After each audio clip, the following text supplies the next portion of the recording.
KO debate series. We lit tonight. Y'all come through, man. Y'all know how we gonna show up and show out. See y'all all in the building.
Yo, what's going on with y'all, man? It's your boy KO.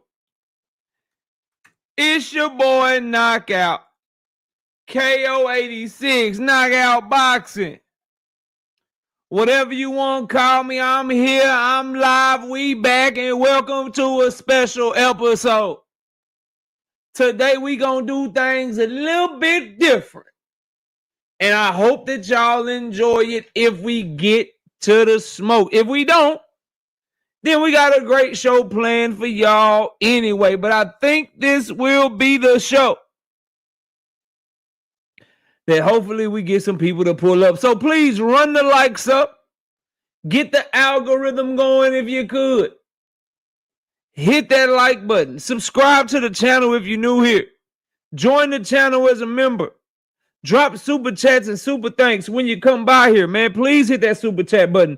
And when you go watch the content that we dropping, scroll over to the hype button and start hyping up the videos we drop. You can help the algorithm by hitting the like button, dropping a comment, and hyping the video. That's free. They only give you so many videos that you can hype up per week or per day or whatever. Make sure you hype up all of my shit. Smash the damn like button, okay? The CashApp is $ Knockout Boxing 86 TV. I want all the smoke today with everybody who want it. And this ain't just one topic. I've been watching a lot of political debates, a lot of different debates, just to kind of see how other people do stuff, see what I think might work for me, study and practice. Just being the best I can be. And I came across something that I want to try tonight. Hopefully y'all will participate. Those of you that want to. And I'll explain it a little bit later in the show. But first, let me speak to all my people. First off, we got my dog, Tim Carey. Not Jim Carrey. 10 piece. No biscuit in the super chat. He said, so sad how we had to do them bums yesterday. How about them Cowboys? We got the best offense in the league. Number 1 in yards per game. Number 3 in scoring. That was before we dropped the 40 bomb on Washington. So we probably got like the number 2 and number 1 scoring offense too. We out here. All we need is the defense to just be okay, and we win in the Super Bowl. Kevin King being a member for 3 straight months. He say, KO, salute, bro. Salute to you. Shout out to my dog, Kevin King, back in the super chat. 2 of them things. 2-piece. No biscuit in the super chat. He said, my guy, best on YouTube. Isaiah, more news to come later this year. We're going to try to run it between January and February of next year. And we're giving away cash prizes. But if you go type in the TKO World Series of Debates, Knockout Boxing 86 TV, you'll see the tournament that we did a couple of years ago. Okay? We're going to run it very similarly. But some things will be a little bit different. Zoo Boo Man in the building. What up? He said, I don't want this smoke. I want all the smoke. The link is in the chat. The link is in the chat. I want all the smoke. I want all of it. With everybody who want it. With what I say. We got TYTY007. What up? We got all things in the building. Awesomer. What up? ETB backup. I already told you what I would do to you. Well, show me. Show me. Link is in the chat. Brother Huey Q, what up? Big Barrel, what up? Realistic Washington fan. Randall 700. Mike Moss, what up? Zai, what up? Zai Terrell Jackson. Kevin King. Lee Jackson. Tez 305. Josh 803. Terrence Gayton, what up? Trey Skills. Brandon Broussard. SBG Mello. Keishwar Meacham, what up? D1. What's happening? One time, hey, what up? In the building boxing. D Free, my dog. What up, D Free? Salute to you. I got your text. D Free paid his bet because he's a man of his word. I appreciate you, big dog. Victor, what up? Million Films paid in full. Creole the Traveler. Keem Jones. Night Rider, what up? Isaiah, what's up? Frederick LeJohn, what up? We got Josh 803, what up? Ruben Langford.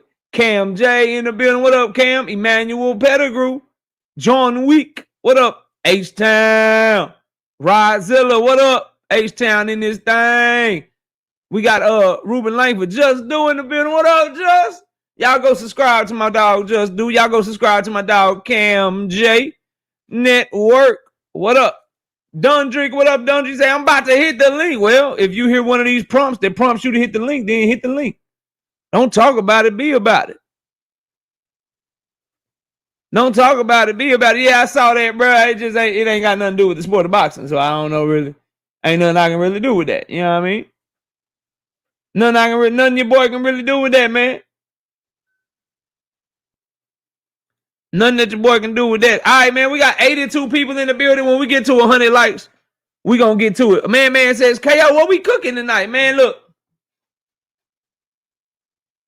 This is not one of the debates, but I'm gonna let y'all know what we doing.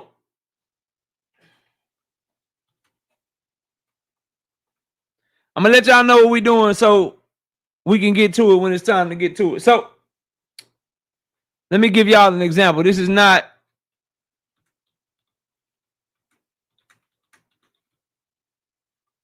so I'm gonna give a prompt.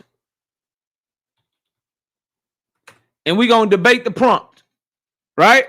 So I'm gonna say something like, my claim is David Benavidez is the GOAT. And then anybody who disagree with that, this is not what I really think. I'm just giving y'all an example. Anyone who disagrees with that, give me a second. How do it again? This one?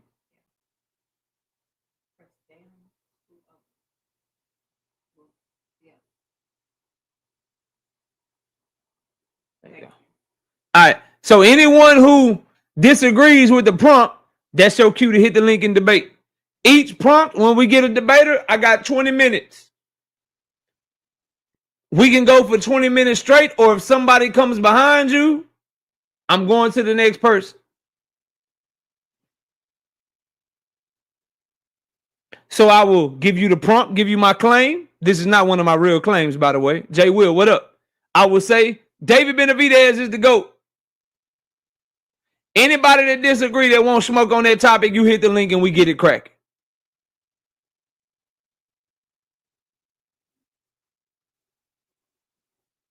That's how it's going to ride today. If we don't get anybody to come up on the topic, I'll go to the next topic. I came up with 11 topics. I got 11 claims I'm going to make during tonight's show. 11 of them. Brashley, what up? I got 11 claims I'm going to make during tonight's show. Anybody that disagrees with them is welcome to hit the link and debate me on. That's how we roll.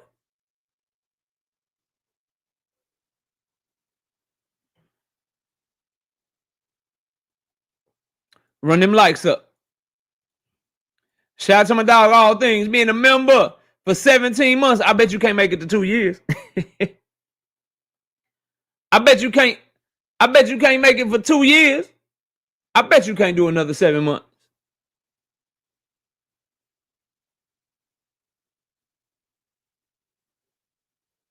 I bet you can't do 24 months.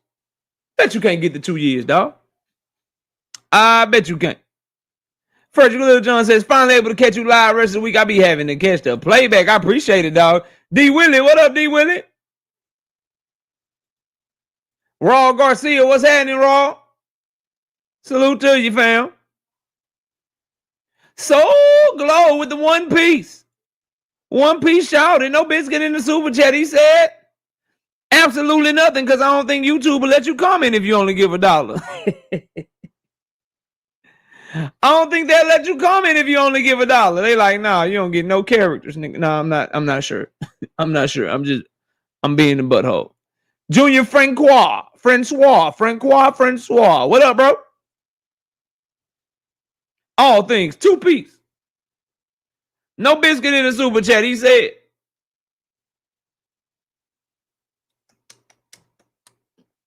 Absolutely nothing. He's just showing love to the channel. We appreciate you, big homie.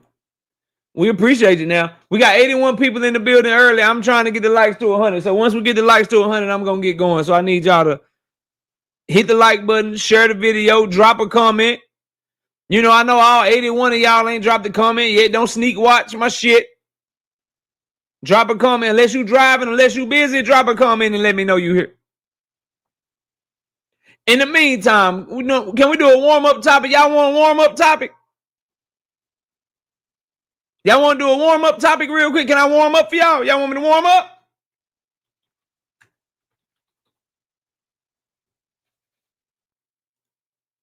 I can do a warm-up. Swoosh Light, what up? All right, he said, yeah. All right, Jamel Charlo, come here, Jamel. Jamel, come here, Jamel. Let me holler at you, bro. Jamel Charlo says he money mail now, and he want Terrence Bud Crawford, he want Jerron Bootennis. He'll get him their best fight, and it will be an honor and a privilege to share the ring with Terrence Bud Crawford. Yeah, just do. We going to the Super Bowl. Best offense in the league. You know what I'm saying? Dak playing the best quarterback of anybody in the league. They can go argue with themselves. You feel me? They can go argue with themselves. Jamel Charlo, though, back to him. Back to Jamel. Jamel, why you so respectful towards Bud Crawford all of a sudden? Did Bud Crawford beat the respect out of you by beating the shit out of Canelo Alvarez, who had you running around the goddamn ring? Bellaface, what's up? Now you respectful and shit. I don't want to see the fight. I don't want to see him get in the ring with Bud. I don't want to see him get in the ring with Boots because I feel like he's too friendly. I feel like he gonna get in that bitch and just be happy to be there. His victory is the payday. He gonna get in that hole and Bud Crawford is gonna treat him like a little girl.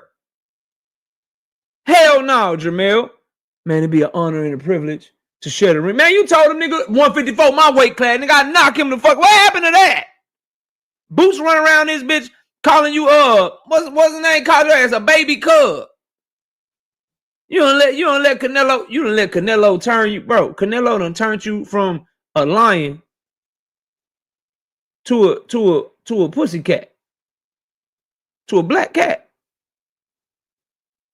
You don't let Canelo take your heart live in HD, and then you over there like, man, look, it just be an honor to share the ring with Crawford. That's just you. That's, bro, when I hear that shit, I'm like, oh, what I hear is, man, I really can't fuck with Bud Crawford. You know, I really can't fuck with Bud Crawford. I just want to share the ring with him. I just want to share the ring with Bud. It should be a privilege. Be an honor. Nigga, it's supposed to be an honor to share the ring with you. You the undisputed 154 king. Didn't nobody take their belts from you. You had to drop them hoes because you went and fought Canelo. Bud Crawford dropped his belt and went and took Canelo shit. You dropped all your belts and then went up there and fought like a little scaredy cat, bro.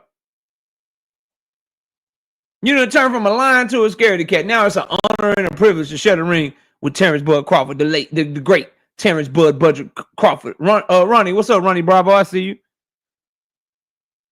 That's why Jermell Charlo, bro. That's why I told William Old School. That's why if there's anybody in here from Louisiana today, I'll tell you the same thing, bro. And that's this.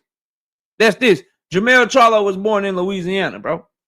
Pearl Infinity, what's up, homie? Jermell Charlo was born in Louisiana, bro.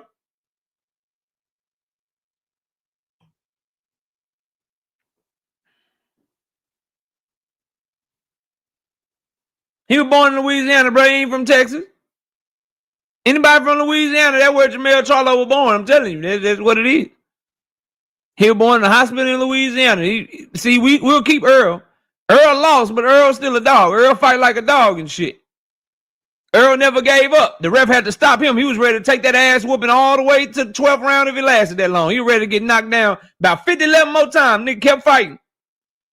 Kept getting up, kept fighting. No, I'm doing it, D. Willie. Y'all can have him. Teasy, what up? Y'all can have him, Teasy. Y'all can have that shit. Nah, we don't want him no more. Supposed to be your biggest op. You was super disrespectful. Jalen, that's facts, but all I'm saying is the dog. The grit. I can respect the ninja that lose. I can respect somebody that get whooped on, but they fight like a dog. Yeah, I can respect that. What's this? Oh, my dog. Okay. What's up, big dog Willie? Yeah, I just wanted to let everybody know my profile pic that you see right now is what Tank is wearing to the boxing ring. And that's really Tank. Mm-hmm. That's really Tank, and that's what his attire is. So he is dressed like this for Jake Paul's fight. Just want to let you guys know that. Appreciate that. Appreciate that. You could have let us know that in the super chat though.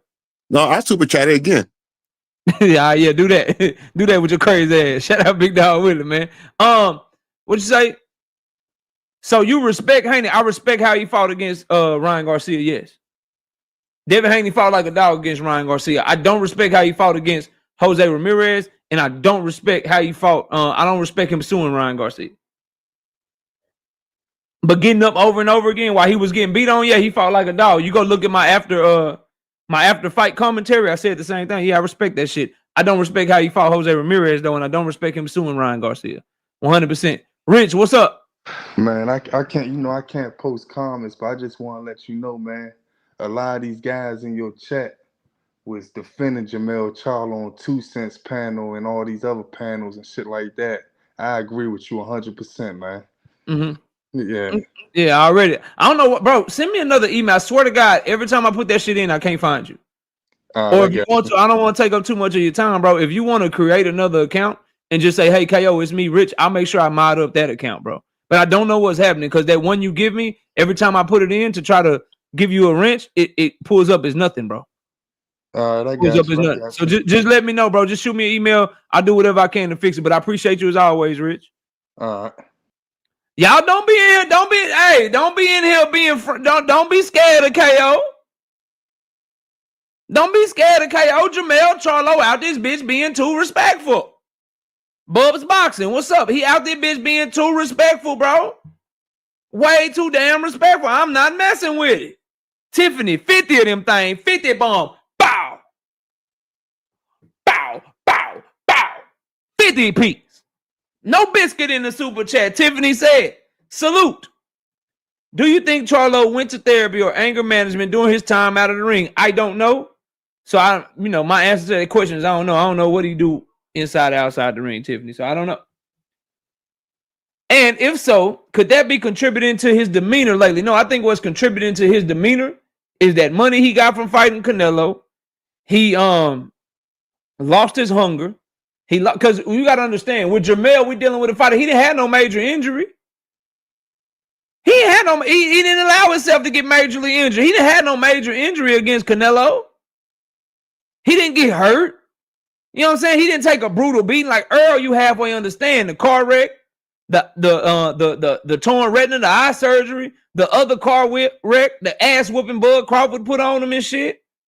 So you're like, okay, yeah, that ninja, he taking some time off. That shit makes sense to me. It makes sense to my mind. It's logical. With Jermell Charlo, you went and had a track meet. You went in there, bitch, and did Sidney McLaughlin Lavroni, Allison Felix, nigga Shakari Richardson, Usain Bolt, Tyson Gay, Justin Gatlin, Michael Johnson, Maurice Green. Y'all get it? Track meet. He went out there and did that shit. And then you can't come back for 2 years? Nah. Then Tiffany says, could that also be why Tank doesn't want to go to therapy until he retires? Possibly. I just think Tank be bullshitting. And even if he is serious, go to therapy or not go to therapy, Tank Davis is going to have way too much money on the table. And he like money way too much to where he done with boxing after this Jake Paul fight.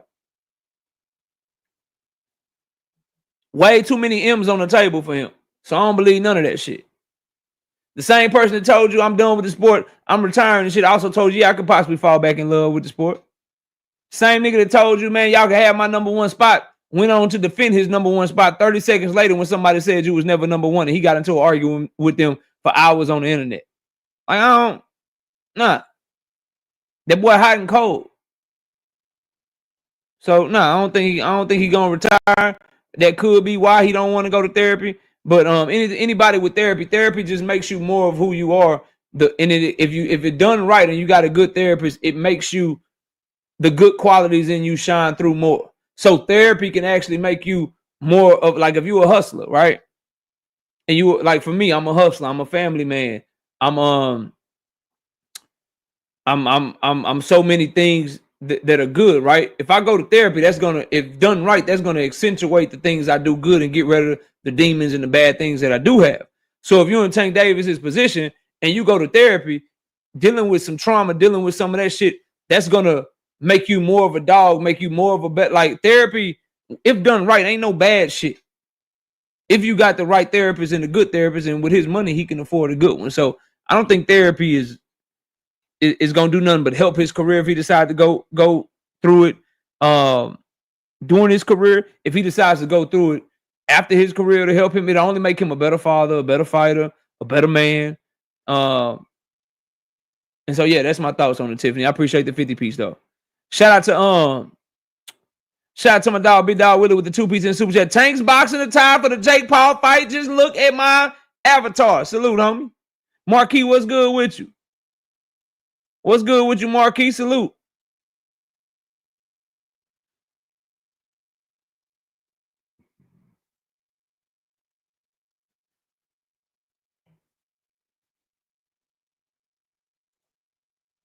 I respect that, D1. I agree. All I know is made me hustle harder, made me go harder, made me want to be even better at the shit I do. Blaze Boxing, what's up? So I can attest to that, bro. I agree with you. Bro. Ronnie say he need therapy on help him not be a scary man. The man ain't scary, bro. That man ain't scary. Anyway, have we got 100 likes yet? We got 155 people in the building, man.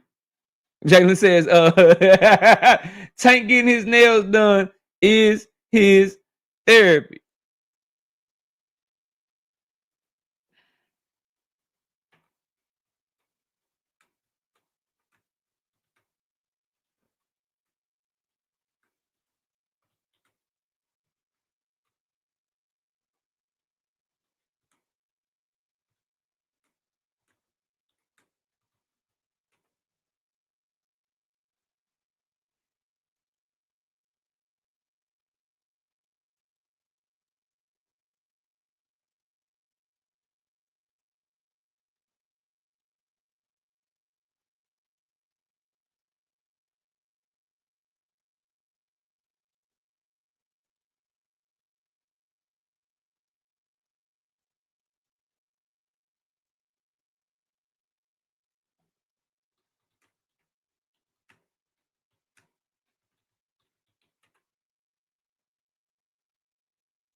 I want to ask you a question, Jalen. That's your question. Mr. Moet, what up?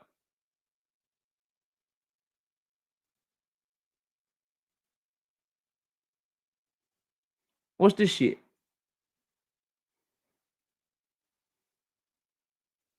What's this shit on Devin's hands, bro? What's that shit right there, bro? Why is he wearing gloves to protect his manicure at the press conference like a female, bro?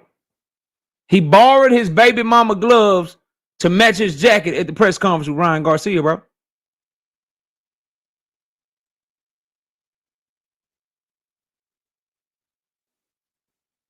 What's your thoughts on that, man? Because that's feminine as shit. What man you know wearing gloves on the inside, bro?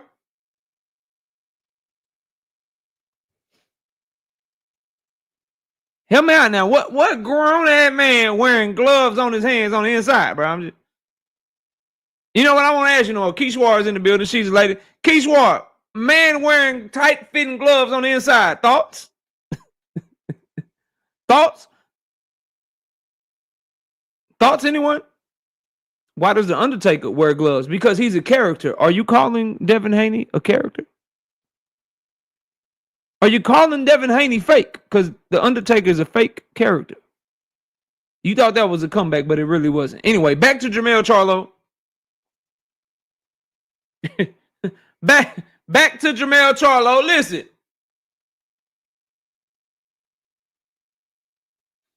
I want to see Bud Crawford, and I'm going to stay on this, right? I want to see Bud Crawford take on champions at middleweight.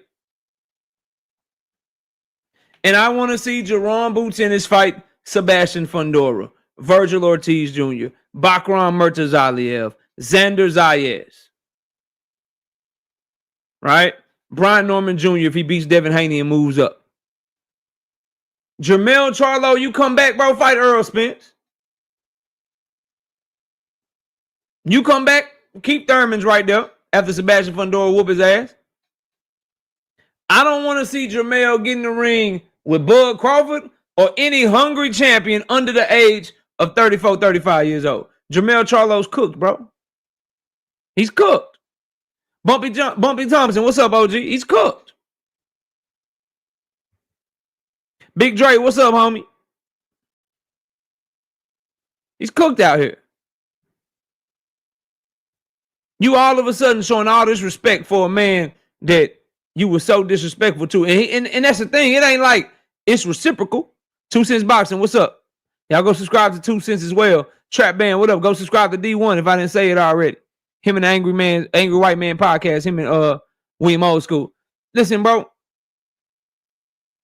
Carnage Dre, what up? If it was reciprocal, if Terrence Bud Crawford all of a sudden made the decision to start respecting Jermell Charlo, then I get it. Okay, they buried their beef. They said this, they said that, or whatever, but now they cool. The last thing I heard Terrence Crawford do was call Jermell Charlo a B.I.B.I. and say he fought like a little girl. It's the last thing he said about you. And then now you, man, it's such an honor and a privilege for you to even mention me in the sentence with him, and I give him his best fight yet. He ain't even saying I'll beat his ass no more. He's like, I give him his best fight yet. Nah, bro. Nah, fam. No. I'm not rocking with it. Y'all can rock with it if y'all want to. KO is not going to be able to do it.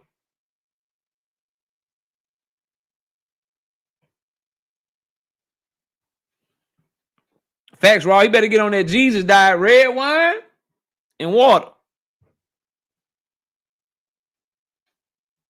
Red wine and water, man. That's what you need to be on. All right, but let's get to it. Let's get to it. Again, I am willing to take on anybody that want to hit the link in debate. Can we get a link check first? I just need somebody. Just check the link. Check the link. Let's make sure the link is working before I get into these debates.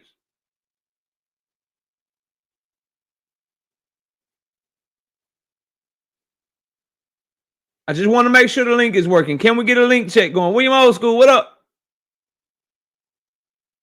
Now, we don't claim him no more, Marquis. He is from Louisiana. Jamel Charlo was born in Louisiana. He is from Louisiana. He ain't from Texas no more. We got Jesse Bam Rodriguez. We got Virgil Ortiz. We got Earl Spence. Jesse Bam Bam, Virgil Ortiz, Earl Spence. Those is our guys.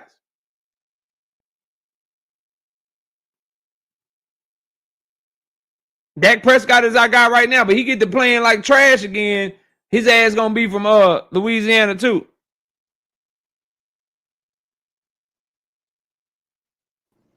Big Dre, what up, Big Dre? What up, KO? You just wanted somebody to click the link. I appreciate you, brother. I clicked the link and say shout hello. Out to you. Yeah, shout out to you, man. Appreciate you, fam. It's live. It's local. It's boxing. It's KO. Yes, sir. Yes, sir. Appreciate you, Big Dre. Shout out to my dog, Big Dre. Yes, sir. Big Bob Gun. Hold on. Hold on. Hold up. Give me a second.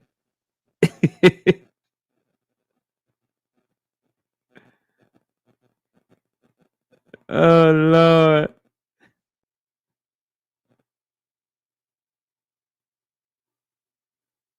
And let me take this time also to remind y'all to subscribe to the vlog. Subscribe to the vlog. Let me put it in the chat real quick before we get this going. Subscribe to the vlog. We dropping weekly vlogs over there on the vlog channel. We got some shorts coming y'all way that y'all gonna think is hilarious. So y'all subscribe to the vlog, man. There you go. I'll remind y'all throughout the show. But subscribe to the vlog. Big Bob Gun, with the being a member for 3 months, I bet you can't make it to 6. I bet you won't make it to 6 months, Big Bob Gun. I bet you can't do it. He say, salute, KO. Salute, Big Bob Gun. All right, so as I told y'all, man, we're going to do it a little different. We're going to do it a tad bit different for today's show. I'm going to make a claim. Anyone who disagrees with that claim and wants to debate, you can hit the link. If after a certain amount of time, don't nobody hit the link, I'm going to move over to the next claim. If I get through all 11 claims without anyone wanting to debate, then we'll just do our regular show. We'll keep the link in the chat. I'll open up the panel later, and we'll get it like that. Okay? Oh, yeah, I stole that. Yeah, wifey, I stole that. Shout out Miss KO. Shout out Miss KO. Yep, I stole that. It ain't stealing when it's from your own wife. I sure did. I sure did. All right, my first claim. And again, I want all the smoke with everybody. Anybody that disagree. And we got a bunch of different topics. I got some Tank topics, some Haney topics, some Turkey topics, some Shakur topics, some Boots Ennis topics, some Canelo topics, and I got a surprise bonus topic. I got different topics. Different topics for different folks. So whatever y'all want to do, Cello Majad, what up? Whatever y'all want to do, I'm here. Whatever y'all want to do, I'm here. So claim number 1, my first claim for today's show. The first claim that I'm making. Gervonta Davis is the face of boxing.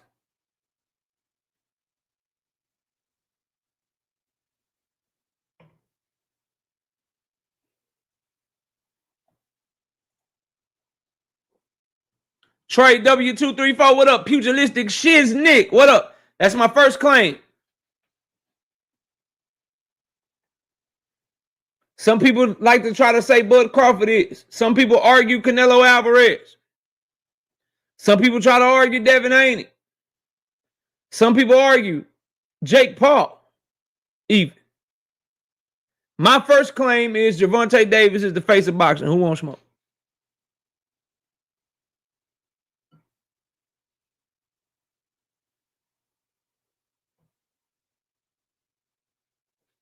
Big Block, what up? I'm going to give it about a minute or two. Then we moving on to the next one.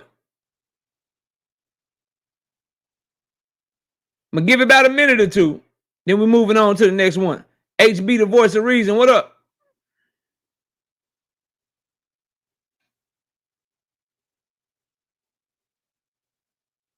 Slogan 1, what up, big dog? I see you.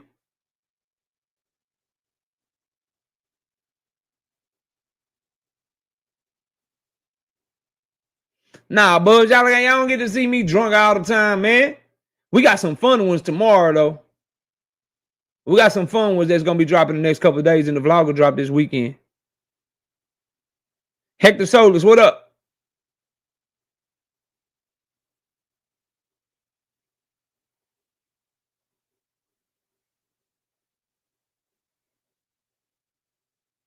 Nobody? John Wick say Boots is definitely the face of boxing. Shit, you don't believe that? You'd hit that link. You'd hit that link, man.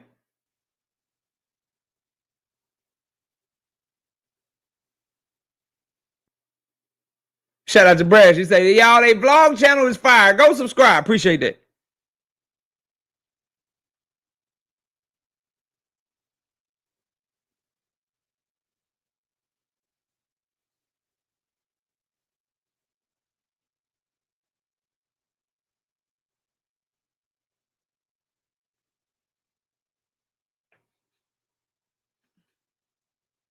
Harrison. Hello. Wow. Yes, sir. Yes, sir. Can you hear me?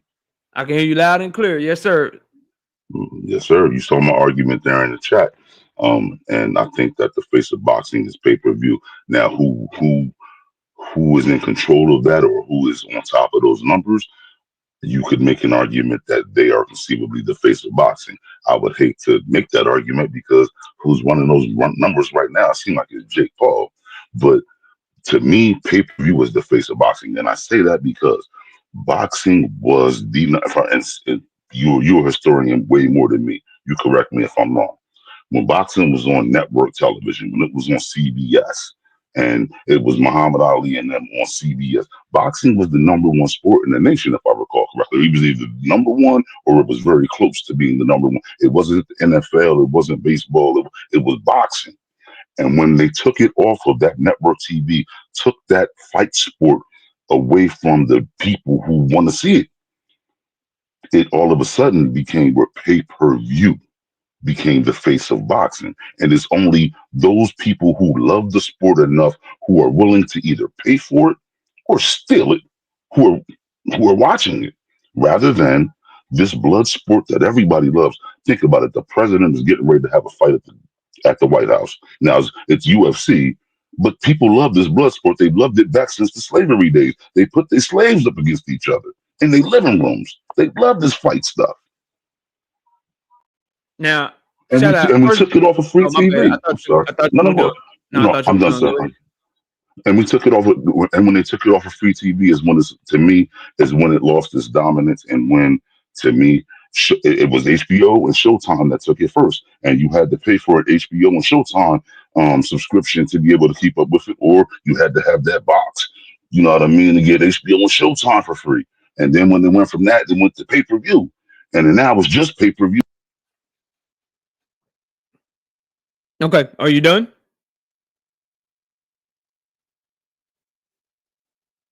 Are you done, HB? Hello? Yes, sir. Yes, sir. Done. Yes, sir. You hear me?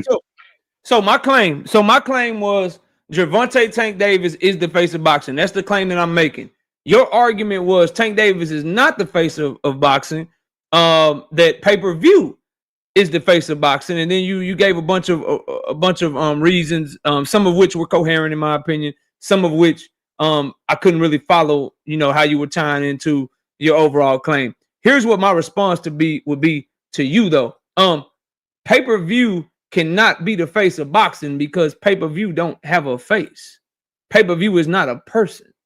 How can a thing be the face of boxing? That makes no sense to me. So the reason I say, just to further make my argument, the reason I say Gervonta Tank Davis because he is doing numbers that none of his peers are doing. Over 2 of the last 3 years, Gervonta Tank Davis has the highest grossing fights in 2 of the last 3 years. In 2023, clearly with Ryan Garcia. In 2024, with Frank Martin, that was one of the highest grossing fights. He just had one of the highest grossing fight with Lamont Roach, and there's a good chance that his fight with Jake Paul is going to be the most watched boxing event that we've had in the history of the sport of boxing. So That's why I say he is the face of boxing. Pay-per-views can't be the face of boxing, because if they were, then how come everybody doesn't sell pay-per-views? Meaning it takes a person to be able to sell those pay-per-views. So for instance, a pay-per-view that flopped this year, the Canelo Alvarez William Skull pay-per-view, the Devin Haney Jose Ramirez card with Ryan Garcia and Rolly Ramiro were the headliners. That was on pay-per-view. The Moses of Twama who did he just fight? Moses of Twama just fought Dillian White. That was on pay-per-view. Pay-per-views can't be the sport of boxing because those pay-per-views did horrendous. So your entire premise is off, because at the end of the day, you're saying that a thing is the face of boxing, when in order to be the face of boxing, you have to be an actual person. So your debate makes no sense to me, brother. But let me move on to the next, because I think that's light work, HB. I'll catch you on the next one, okay? Yes, sir. Good brother. Salute to HB though. Salute to HB. Anybody else on this topic? I'm gonna get to the next claim. Looks like we have no one else. Claim number 2. Claim number 2. Claim number 2. Bill Haney did not want his son Devin to fight Brian Norman Jr. That's my second claim. Who disagrees? Who won't smoke?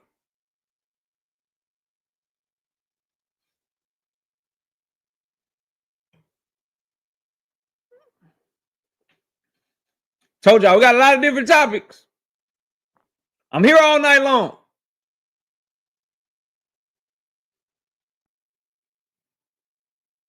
Claim number 2. Bill Haney did not want his son Devin to fight Brian Norman Jr. Tony T, what up?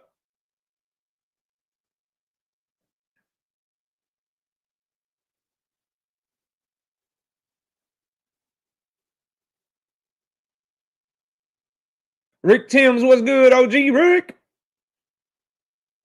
So we had one on the last claim. Do we have any takers on this claim? Or I will move to the next one in a couple of minutes. While I wait,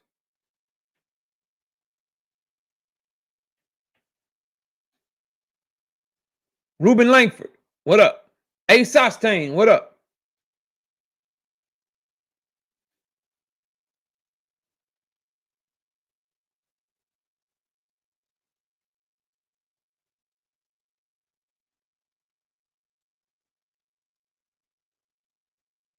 Creole the Traveler, what up? My second claim tonight for these debates, Bill Haney did not want his son Devin to fight Brian Norman Jr.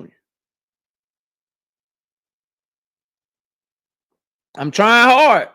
Night Ride, I'm trying hard. Everybody got so much shit to say until fire get here. Everybody won't smoke till fire on their head.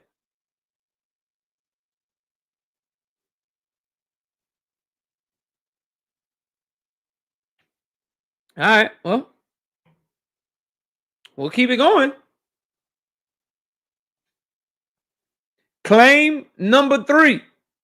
Brian Norman Jr. ducked Jerron Boots Ennis. What up, Drink?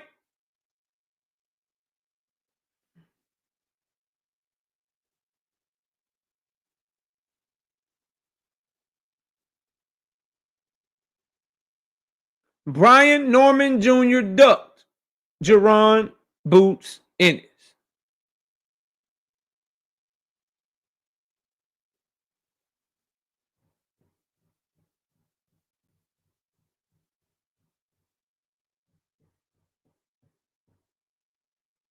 Looks like we may get to some topics.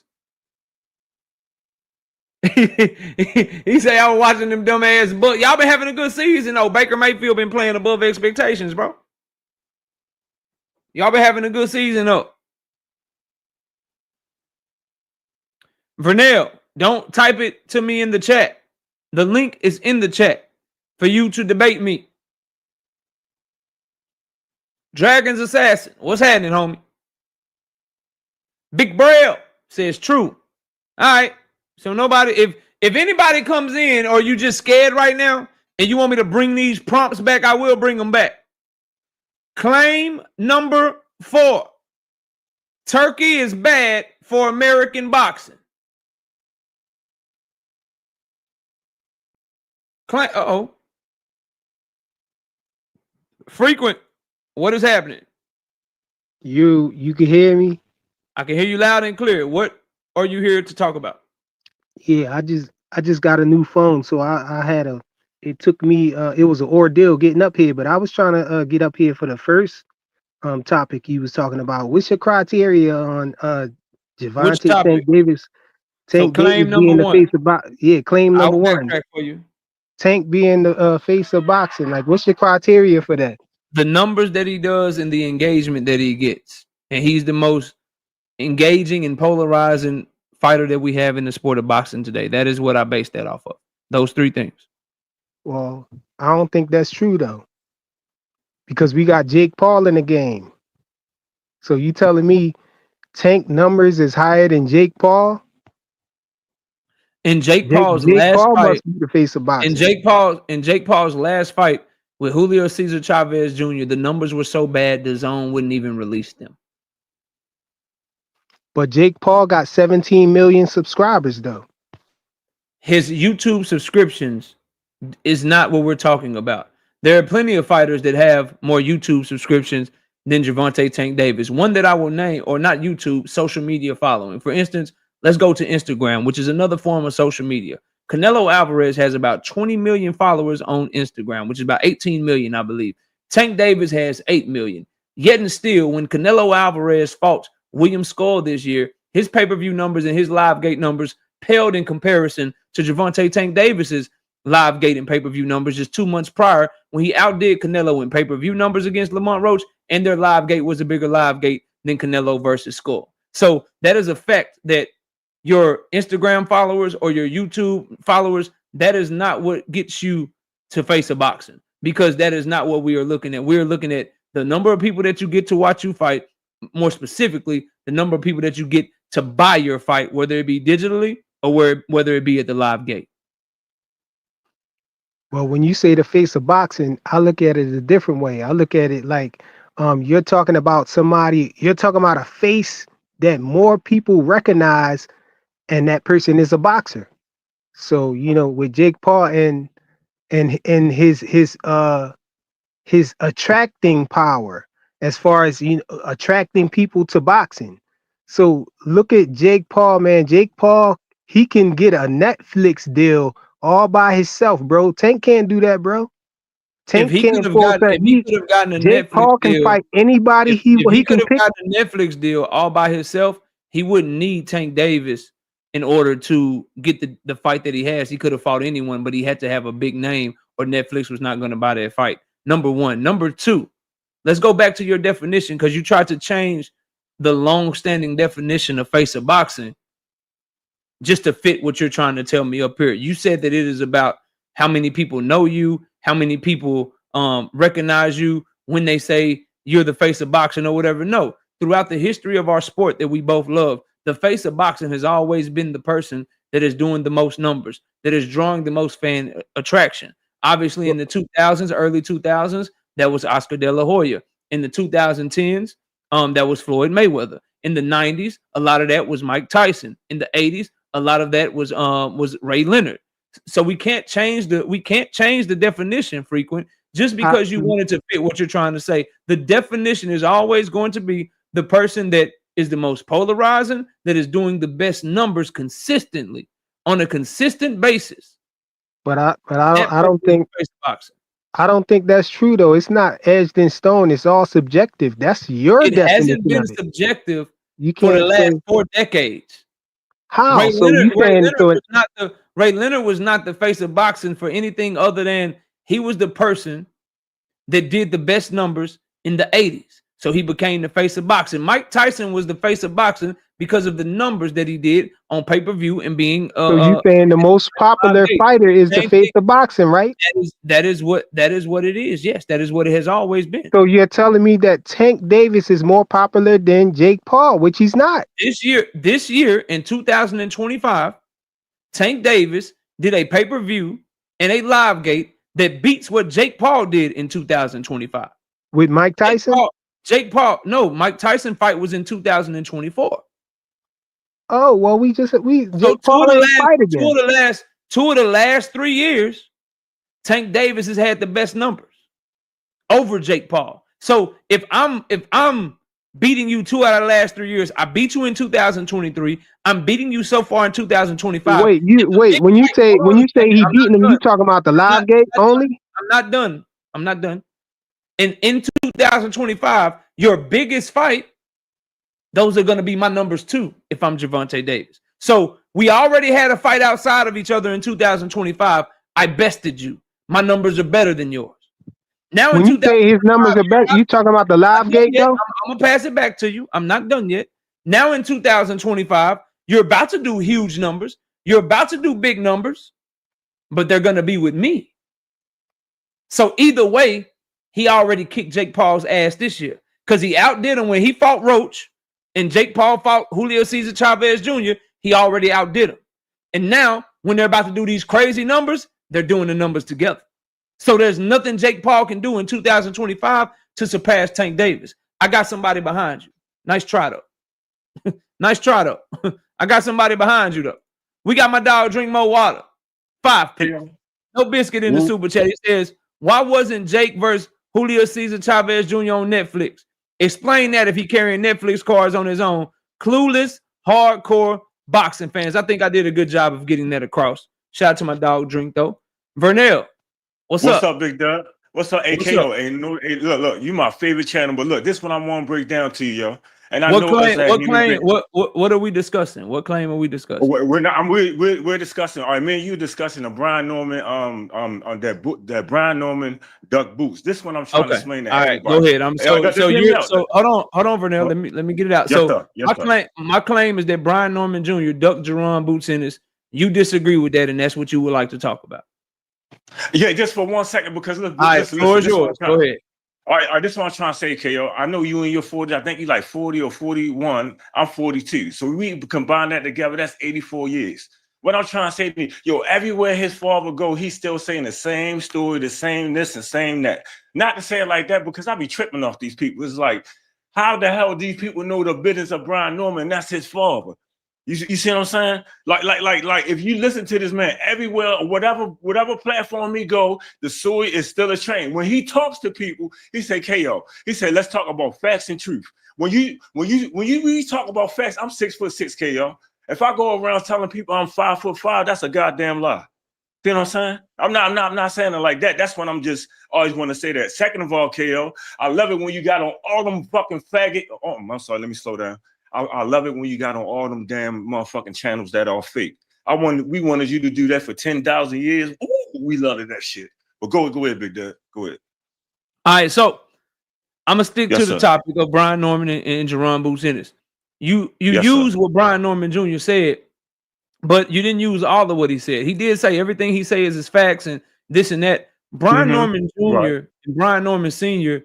admitted from their side, everyone from them, their manager, I believe his name is Adrian Clark, everyone admitted that Eddie Hearn and Jerron Boots Ennis sent an offer for that fight. Not only did they admit that he sent offers, they admitted that he sent them an offer of $1.7 million. Now, $1.7 million, $1.7 million at the time was almost 11 times more than what he had made in his previous fight against Santillan, where he made only $150,000. So Brian Norman Jr. turned down 11 times his highest payday. Did he do it for a raise? Did he do it because he had a better opportunity? No. He turned it down so that he could go fight on the undercard of Michaela Mayer and Sandy Ryan, and he only made about $300,000 in that fight. So he turned down the opportunity to be a main event, fight for $1.7 million, and unify for the opportunity of doing a voluntary defense, fighting for $300,000 on an undercard. That fight was less in every aspect. It offered him less money, it offered him less legacy, and it offered him less notoriety. That is the definition of a duck. You know what, KO? You know what, KO? Hey, listen, KO. It's like 5 people and we all listen to you. We ain't know all that shit. Because every time we hear Brian Norman, you know what I'm saying? We just hear that side. And like I said, when a person is talking to me about facts, like you just did. Wait, see, bro, we ain't know all this. Yeah, I mean, I love the debate, but I ain't gonna stay in debate and want to kill your ass or nothing. But shit, bro, I'm telling you, bro, Varsity Boxing Street. Now I know you might not like this dude. What's his name? Southpaw. You want Southpaw? I really don't want to listen to nobody else. I listen to the dude with the gray on his head, on his face, but the rest of them, man, they trash. Straight trash. I appreciate the compliment, bro. All right, bro. I hope you keep supporting, but it seems like we don't really have no smoke here because I don't think you have a rebuttal for nothing I said. I think you kind of agree with it, right? Hey, no, you shut me. Hey, you shut me up. Hey, you shut me up. I can't. What I want to keep arguing with you for? I mean, not already. I'm having. Well, let me get back to cooking. Let me get back to cooking, then, Vernell. I appreciate you. Salute to Vernell, man. Salute to Vernell, man. I appreciate the compliment. I hope y'all keep watching, man. All right. Back to claim number 4. Turkey is bad for American boxing. It was supposed to be, Bella. Turkey is bad for American boxing. What's up?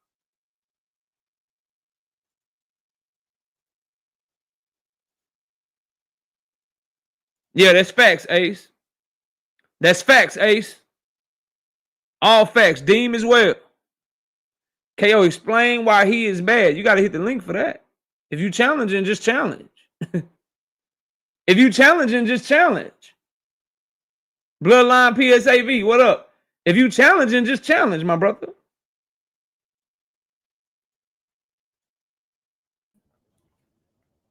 Fight Sports Talk, what's up? What's up, man? So, I don't think Turkey's bad for American boxing. I don't think he's perfect, but that's why I asked in the comments before I clicked the link, what do you mean by you think he's bad? Well, you tell me why he's not bad. He's not bad because he's putting on fights that we otherwise wouldn't have. Again, I'm not saying he's perfect. I don't know if you're going to bring up the Ali Act thing, which I said from the very start they're not going to pull that off. But whatever. He's given us fights that we wouldn't otherwise have. So for that reason, I think he's good. Okay, so the reason that I say Turkey is bad for American boxing is because he's taking our fighters and he's drowning out their market. He's making them not be marketable. And he's doing it at the behest of his own government and his own personal agenda. An example that I have of this is 2-division former unified champion Shakur Stevenson taking on his toughest fight in mandatory, William Zepeda. And Turki Al-Sheikh put Shakur Stevenson and William Zepeda on the undercard for Hamza Shiraz just because Hamza Shiraz is a Muslim and he believes what Turki Al-Sheikh believes. He's a Ring magazine ambassador, and he's fighting Edgar Berlanga, who was just on the undercard of Ammo Williams. So by doing that, Shakur Stevenson is fighting in his own backyard. He's fighting on the East Coast, and he hurt Shakur Stevenson's brand. He hurts his market simply for the simple fact of uplifting Hamza Shiraz, who had never, ever, ever even fought in America. So that's one reason. Another example that I'll give you of that is this damn fight card with on November the 22nd. I'll give it to you in a multitude of ways. We have multiple American fighters on this card that have an opportunity and have the capability and have the talent and have the following to be very big names in the sport of boxing when guys like Tank Davis, when guys like Terrence Crawford decide to leave the sport. Jesse Bam Bam Rodriguez is on that card. Abdullah Mason is on that card. Devin the Dream Haney is on that card. Brian Norman Jr. is on that card. David Benavidez is on that card. All of those guys are going to be stuck fighting in the middle of the afternoon in Saudi Arabia on November 22nd in Saudi Arabia during a time in America in the afternoon where the majority of us are going to be getting ready for Thanksgiving and watching college football in the afternoon. That, again, is hurting those fighters' market, making them not be able to grow their brand, making them not be able to grow themselves, which in turn is going to hurt the American boxing market because kids that are looking to look at what sport they want to try, kids that are looking at what sport they may want to get into when they get older, they're not going to have those fighters to look at because they're probably going to be watching something else or doing something else because they're fighting in the middle of a Saturday afternoon. And then the second point about that card will be this right here. He's lying to American fight fans. Since when does someone coming into the market to sell you a product and lying to you? Since when is that good for that market? Case in point, he told us that pay-per-view was dead. He said that this card would be free. He said he had a conversation with the dude Shay, who's the CEO of DAZN, and that he was not going to be charging for pay-per-views anymore. But yet and still, he is charging $59.99 for this pay-per-view for the American public while giving it for $20 over there in the UK. He's showing favoritism towards the UK and against the American public, while also lying to American fight fans about what he's going to do and what product he's selling us. On top of getting the Zone to raise their subscription price for some special pay-per-view, special premium events, and then he ends up charging for the shit that they're supposed to be supposedly raising the damn prices for anyway. So those are just a few reasons. I got many more, but I don't want to hog the microphone. Those are some of the reasons why I say he's bad for the sport of boxing here in America. Okay, well, I'll respond to them point by point. First of all, on the Devin Haney one, when I said at the start, I don't say, I know he's not perfect. I see what you're saying, that he's got Devin Haney fighting outside of America at a time which doesn't. I didn't just name Devin Haney, though. I named multiple fighters. But keep going. I know you named multiple fighters. I'll just mention Haney because he's the guy who everyone's talking about. I would say, though, it's better than having Devin fight. Okay. I would like for him to have Devin fight at a better time, but it was better than him fighting on the top rank deal because it was mostly in fights that people weren't talking about aside from which top rank deal. Which top rank deal were you talking about? The one where he had his title shots and then he got the Devin Haney. Because of that top rank deal, he ended up getting the Ryan Garcia fight. Because of that top rank deal, he ended up getting the Regis Prograis fight in the hometown fight and did damn near a $2 million live gate. After the deal that he did with Top Rank, he was the biggest star that he had ever been up until that point. His 2 live gates after that Top Rank deal were the highest that he had ever done, and he was headlining events. Him and Ryan Garcia did a $4 million live gate. That was the best live gate of his career. How did the Top Rank deal hurt him if the Top Rank deal made him the biggest star that he's been? And ever since he started messing with Turkey, Devin Haney has been fighting in the middle of the street on undercards, bro. Because the Kambosos fights, especially the second one, were fights that nobody really cared about. So I think... But the Kambosos fight got him the Lomachenko fight. After he got done, you said the Top Rank deal was bad. If the Top Rank deal was bad, how does he then turn around and do his best live gates and be on pay-per-view after the Top Rank deal? After Top Rank, he was on pay-per-view 2 times after that because he had a market and people felt like he could sell. He did well in New York, him and Ryan Garcia, and he did well in Las Vegas. I mean, in California with him and Regis Prograis at the live gate. The pay-per-views didn't hit on shit, but the live gate was good. He was actually growing his market. Since coming over to Turkey, he's missed out on defending his title against Sandor Martin. He turned down Top Rank's deal to fight on pay-per-view against Timalifu Telefimu in America, and instead ended up fighting Jose Ramirez on the undercard of Ryan Garcia and Rolly Romero in the middle of the street where no fans could go to the fight. You had to have an email to go to that fight, and now he's backdooring that by fighting Brian Norman Jr. in the middle of Saudi Arabia somewhere where his fans can't even get to the fight. Top Rank helped Devin Haney's career. Turki Al-Sheikh right now is hurting Devin Haney's career. What I'm saying is that having him fight Norman over in the Saudis, where, again, it's at a time which doesn't suit Americans, which, again, I agree with you there. It's not much different than him fighting the Kambosos rematch over in Australia when the first fight was nobody wanted to see the rematch. So, you keep coming back to George Kambosos Fight Sports Talk. Well, I'm not talking about George Kambosos. The point I'm making is that Turkey is bad for American boxing. And the snowball effect is, what if, so there's little kids in Atlanta where Brian Norman Jr. is from. There's little kids in California where Devin the Dream Haney is from. Sometimes he decides he's from Vegas too. It just depends on the day of the week. Wednesday, he might be from Nevada. Thursday, he might be from California. But the point that I'm making to you, bro, is this.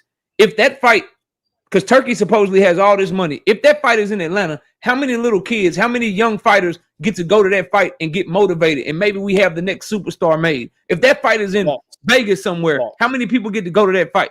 How is it good for Devin Haney fans that they have to get a passport, get a plane ticket, get a hotel room, go to Saudi Arabia, go to the fight? Like, how good is it for them if it's more expensive for them to go to the Devin Haney fight than it would be if they stayed here and fought here? He's bad for the American market, bro.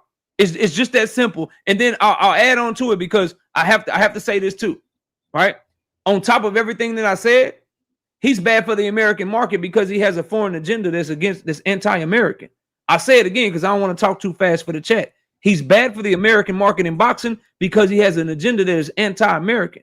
See, what people like to forget about Turki is that he's not using his own money. This is the PIF government Saudi Arabia fund, bro. So that money is coming from the Crown Prince of Saudi Arabia. So he's giving him the money in order to further the agenda of Saudi Arabia. What is Saudi Arabia's agenda with the PIF fund? To be able to make money outside of oil money. That's why they're building cities of the future.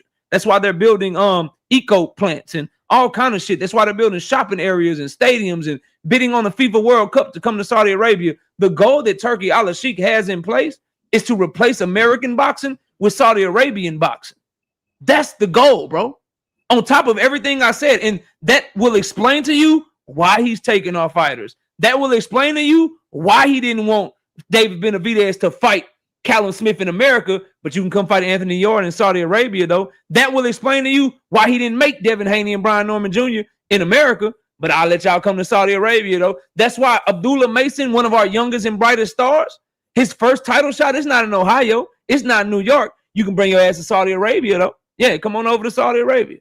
So if you start looking at it from that perspective, you'll see his goal is to tank the American market and make the market over there in Saudi Arabia, because his goal is to make his dictator money, bro. That's the goal. So he is horrible for American boxing. Horrible for us. Well, okay. Well, some of the points you mentioned, I do agree with. And another guy you mentioned was Shakur Stevenson fighting on the undercard against William Zepeda, correct? You mentioned that. Mm-hmm. Well, okay, that's another one. Okay, I disagree with some of the things you said about Haney. The Stevenson one, I completely disagree with you on that. Should he have been on the undercard? No, that was a stupid fight. In the main event, Berlanga against Shiraz. I said that from the very start. But pretty much every promoter does that. They put a headliner with a dumb fighter who will talk trash to promote the event as the main event. Shakur Stevenson was given a chance to shine on the undercard, and he did that. I mean, more people were talking about him than they were about Shiraz. So putting him on the undercard, I can understand why you didn't like it. I didn't like it, but it was understandable why they did it. And Stevenson had a chance to shine better and be the talk. What was understandable about it? It was understandable that they put a trash talker as the main event, because all promoters do that. Does Shakur Stevenson not talk trash? The difference is he talks trash and he backs it up way better than Berlanga. I assume you're talking about Berlanga, correct? Yeah, I don't like Berlanga. Berlanga was just on the undercard of Ammo Williams, bro. Ammo, fam. He was on his undercard. He was coming off of fighting a dude that had been out of boxing for 10 years because he was in the penitentiary.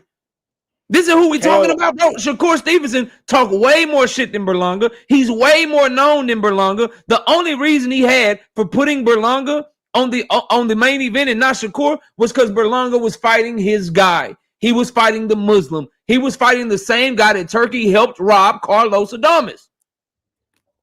Like, what are we doing, bro? He didn't put him on there because he was a goddamn trash talker. He put him on there because he was fighting his guy, and his guy's Hamza Shiraz. And his interest is aligned with promoting Hamza Shiraz because Hamza Shiraz looked like he might be Saudi Arabian, because Hamza Shiraz has the same goddamn religion that he got. And he showed that when Hamza Shiraz got outclassed by Carlos Adames, and he robbed Carlos anyway. Like, this is why he did it. Let's not have dissonance, bro, and let's not be intellectually dishonest by acting like the only reason Shiraz was on there was because Berlanga talk a lot of shit. Shakur talks a lot of shit, except for he been a world champion multiple times. And Berlanga ain't never been a world champion. This nigga is most famous for getting beat up by Canelo Alvarez, bro.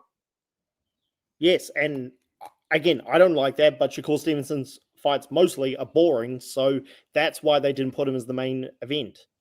So I agree. I wish Edgar Berlanga wasn't in boxing, but he is, and they put him as the main event. They had Shakur Stevenson a chance to fight a guy that he looked great against, and it showcased his skills. I just don't, because they didn't put him as the main event, I don't think this proves that Turkey's bad for boxing. As far as what was the other example you mentioned? Before you ask me for the other example, I also would like to point this out to you. It's not about Shakur being boring. It's about Hamza Shiraz was his guy. How do we prove that? We can prove it by looking at William Skull. William Skull boring as shit too, but he was on the main event. You know why he was on the main event? Because he was fighting Canelo Alvarez, who was Turkey's guy, who we just gave a 4-fight deal to. So it's not about Shakur being boring. It's about his agenda. It's not because he'll put a boring fighter on the main event as long as that boring fighter meets his agenda. As long as that boring fighter is somebody that is either somebody he's pushing or someone that's fighting against somebody that he's pushing. The reason that Shakur Stevenson was on the undercard was for two reasons. Number one, Turkey has an agenda to take over the American market. Number two, Turkey's ego, because Shakur Stevenson called him out for lying and changing up the number on him. That's why he was on the undercard, bro. Because he put him on the undercard while treating him like the main event, because he was the one doing all the goddamn promo. He was the one that was going last at the press conference. They treated him like the main event at the weigh-in. They weighed in last. He was the one doing all of that shit, but they didn't want to put him on the main event because of Turkey's ego and his agenda with Hamza Shiraz.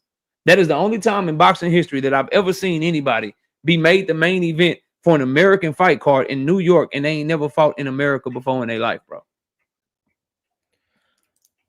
That's clear. That's a clear bias agenda at play, fam.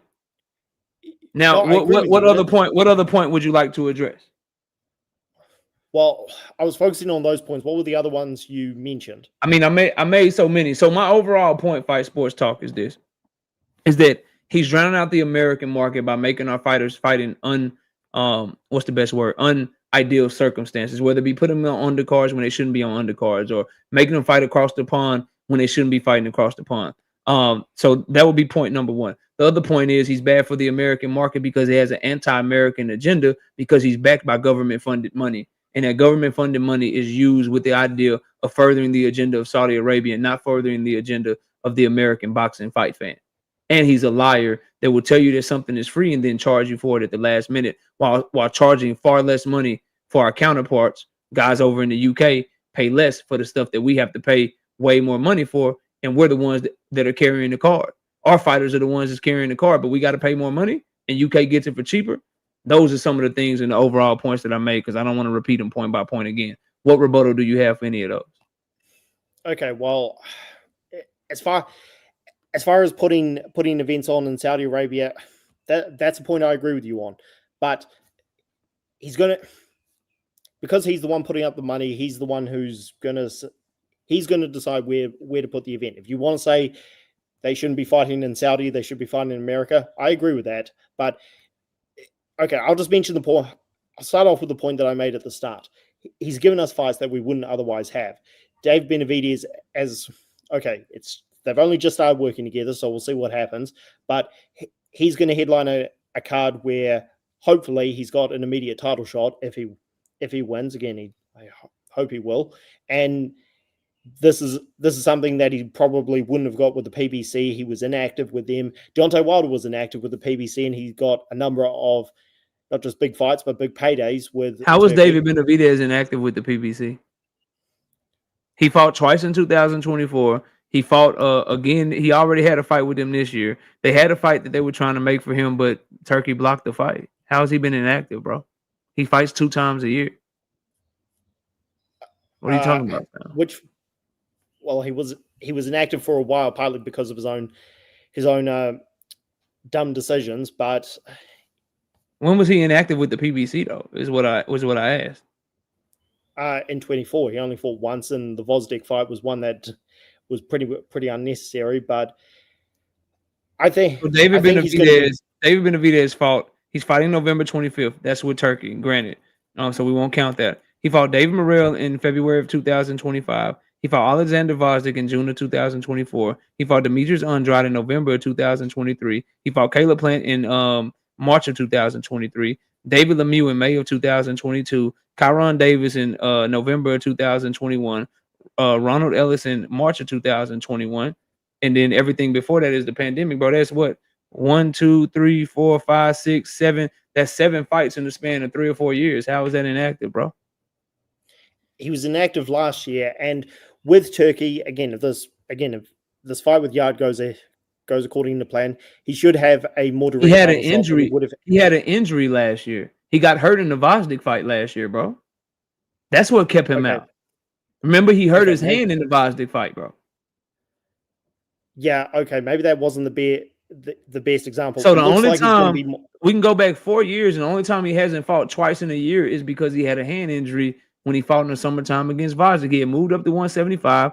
He fought Alexander Vosley, and he had a hand injury, bro, after that fight. And they announced that he was going to take some time off and come back early in 2025, and that's exactly what he did, bro.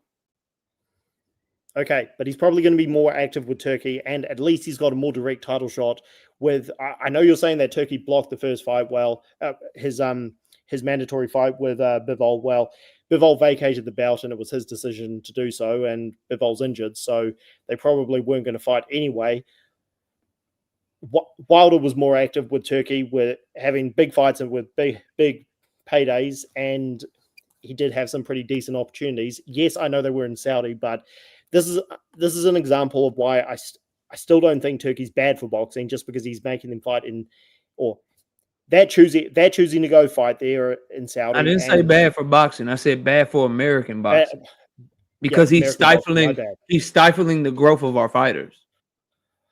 What American fighter has fought on a Turkey card and then they just bigger? He's stifling our growth. Brian Norman Jr. and Devin Haney have a potential for a big time fight here in America. They're stuck on the undercard in Saudi Arabia. David Benavidez had a chance to become a superstar here in America. Turkey made it to where he had to come through him to get any kind of fights at 175. Abdullah Mason has superstar, multiple division champion potential. And he's fighting in Saudi Arabia. He's stifling our growth. Well, on the Norman Haney example, both those guys fought some of their biggest fights out of the States. So them fighting each other in Saudi. Brian Norman fought his biggest fight outside of the state because he ducked Jerron Boots Ennis, fam. I agree. He did duck Boots. But he also fought one of his recent big fights was outside of America. So I got somebody Right. somebody behind you, so I'll let you get the last word. You go ahead. Well, Norman and Haney, again, some of their biggest fights were outside of America. Norman just fought Sasaki, so them fighting each other in Saudi, I don't think it means they're bad for boxing. The fights are getting made, but anyway, enjoyed the chat. See you later. Appreciate you, bro. Take it easy, Fight Sports Talk. Shit different over here. Shout out to my brother, Fight Sports Talk. Big leagues over here, dog. Shit look different. Shit look different around here, man. Ronnie, what's up, Presidente? El Presidente! What up, though? What's going on, bro? Man, how you living, fool? I'm doing pretty good, But you know, I had to come up here and get some of this smoke. Yeah, I'm listening, fam. Which one did you wanted this one, or was it another one you heard you wanted? Oh, this one right here. I agree with all talk to me, fam. You heard most of my points already, so talk to me, fam. Yeah, so listen, Turkey is not bad. I agree with Fight Sports. While he's not perfect, he's not bad for American boxing, and here's why. Like he mentioned, you're getting the fights that you've always wanted. Turki Al-Sheikh has put on 5 undisputed fights in this last 2 calendar years alone. And which ones were in America? No, I know Canelo and Bud. You're not going. No. I'm not done yet. You're not going to swallow my point and try to make it something else. He made 5 undisputed fights. I don't care if they were in heaven or hell. It was 5 undisputed fights, and that's 5 more than, let's say, Top Rank, PBC, Duva Promotions, all the promotions that you want to talk about, Golden Boy. That's more than them in the last 30 years combined. Mm-hmm. And he had those in the last 2 years. Mm-hmm. Turki Al-Sheikh is putting on fights.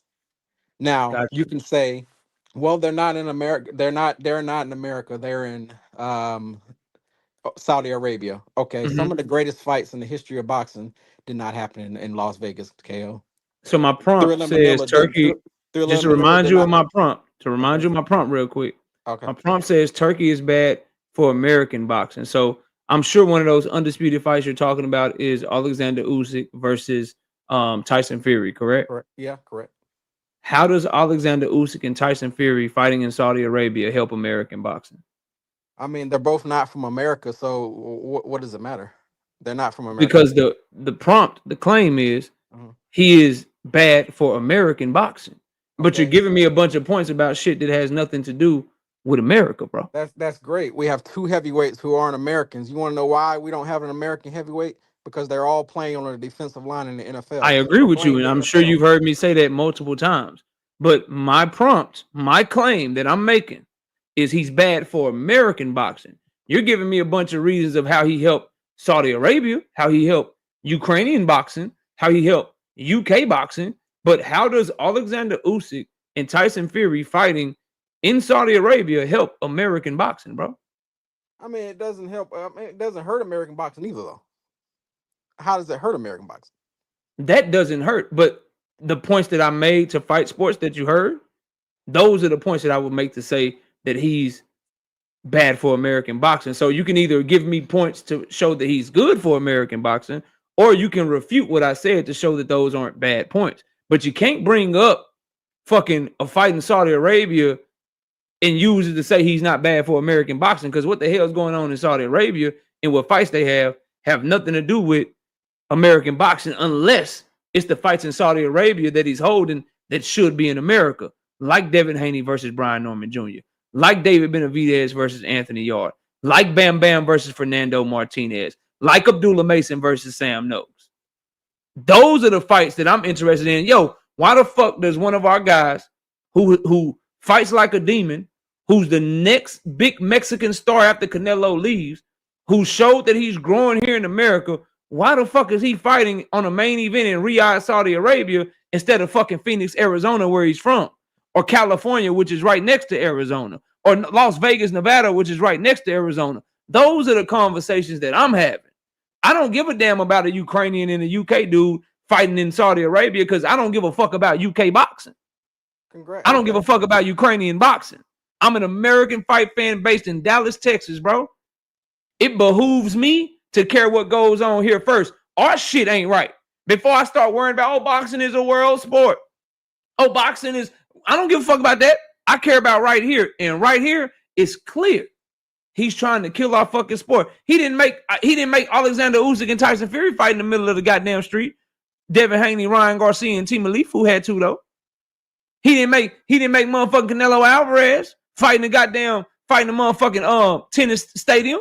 He made Shakur Stevenson do that shit, though. Sure the fuck did. These are the things I'm interested in, Ronnie. You gotta give me more, bro. I expect more from you. You gotta give me more, man. Give me something else, fam. So let me ask you something. So an American from Kentucky and an American from Texas fought in Africa. So let me ask you, were you complaining about that not happening in the United States of America? Did that hurt American You're talking boxing? about Muhammad Ali and George Foreman, correct? Yeah, yes. Okay, so for They me, did not fight in America. No, a couple of things. Number one, I wasn't alive then. Number two, because I'm not as old as you think, dog. I'm only 39 years old. First of all, I know that. First of all, secondly, times were much different then, right? Boxing was on network TV. Boxing was a much more popular sport. So you can't make that point in a vacuum, because right now, boxing in 2025 is not nearly as popular as it was in 1970? 73, I believe. 73, yeah. So it's not nearly as popular in 2025 as it was in 1973. You're talking about 50 years, bro. The internet wasn't even invented then, Ronnie. So you can't use a point from a different time to try to talk about what I'm talking about right now. American boxing back then could afford that shit, because American boxing had all these other great things that they were able to lean on at the time. All these other great fights on motherfucking network television that you could watch. NBC Worldwide of Sports, all this other shit that you and I could get into that these people don't even know what the fuck we probably talking about. All that shit was going on, Ronnie. We don't have that, fam. You and I don't have that right now. It's 2025, bro. We barely holding on by a thread. Like you said, you made the great point. All the great heavyweights that could whoop all these dude ass, they down said, hut, like right now, nigga, on Sunday. And tonight on Monday, all of them. So we don't have that same shit that we used to. So I can't say that that's a valid point, bro, because you're bringing up a time that doesn't exist anymore, bro. We don't have the ability to say, yo, take our best and brightest and throw them across the world where can't nobody watch them fight. You can throw Muhammad You could throw Muhammad Ali versus George Foreman in the 70s. You can throw their ass over there. Yeah, you can throw their ass over there in Africa, because back here at home, we had all them other great fighters of the 70s, all them other heavyweights, them Joe Frazier's and all them other guys coming up, you know, before and after Ali that we could lean on and fight on network television, bro. So that's the difference, fam. Like, I don't think that, like, bro, if you in a debate, fam, and you got to bring up fights that didn't even happen in America, like you did when on your first point, then you got to bring up a fight from 50 fucking years ago to try to make a point.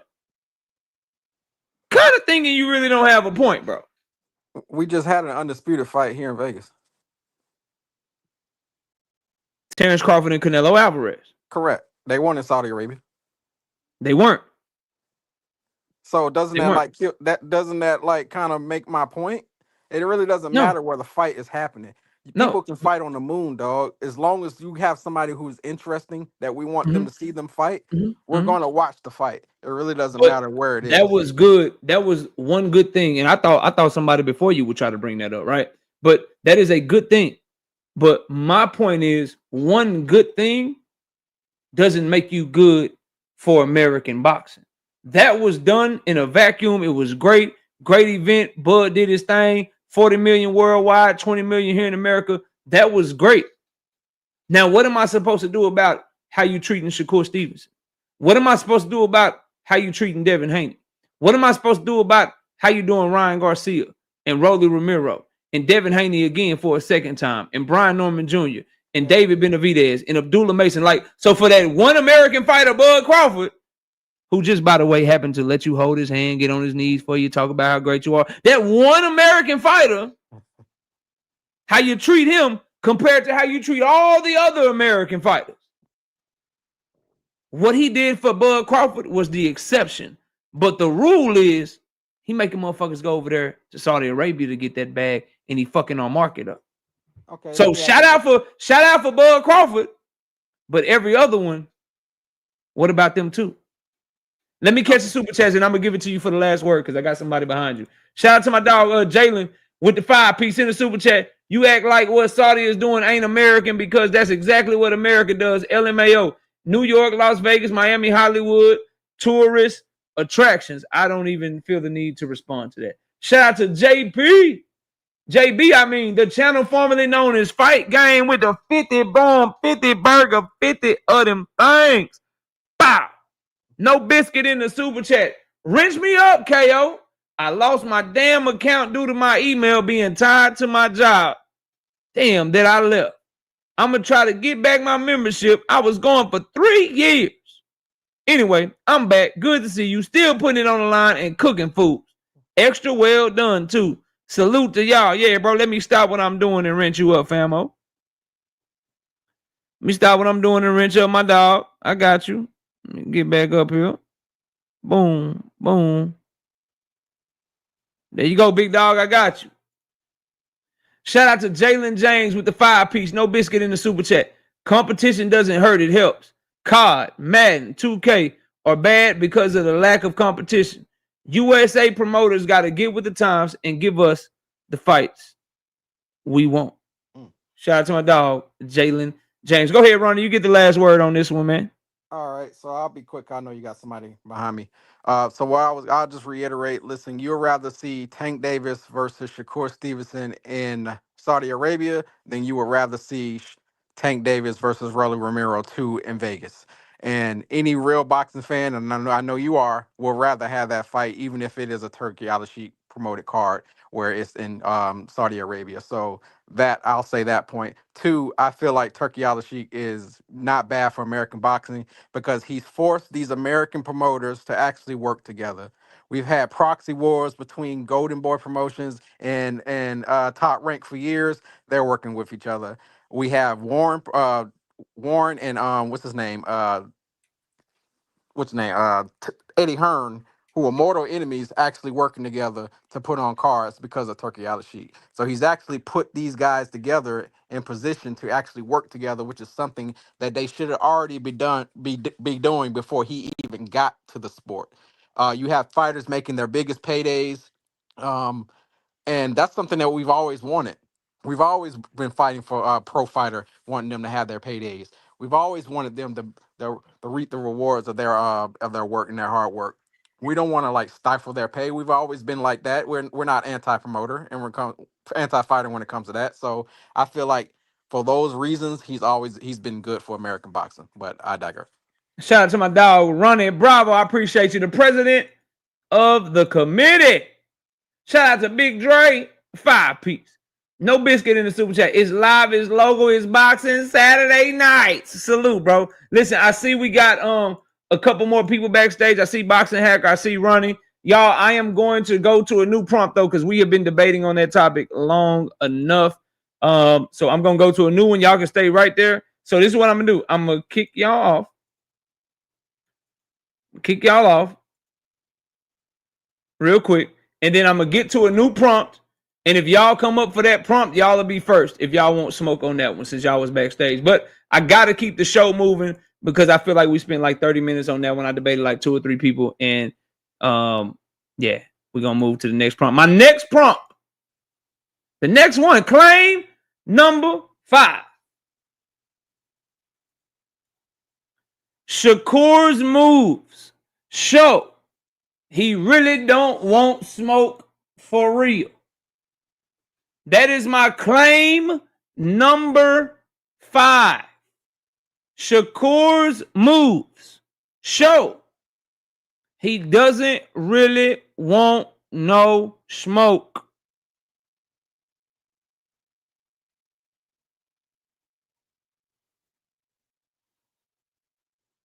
His moves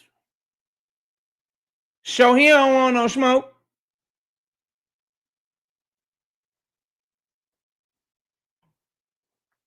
He don't want no smoke. He don't want no smoke. He don't want no smoke.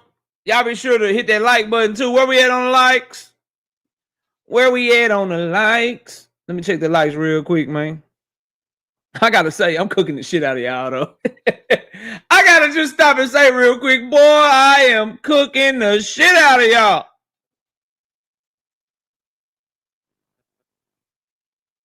I am doing y'all trife.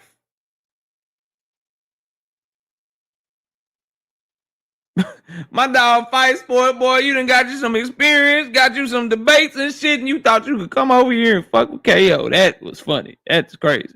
Salute to you. A for effort, bro. A for effort, fam. But boy, yeah, man. Different level. It's levels to this shit, man.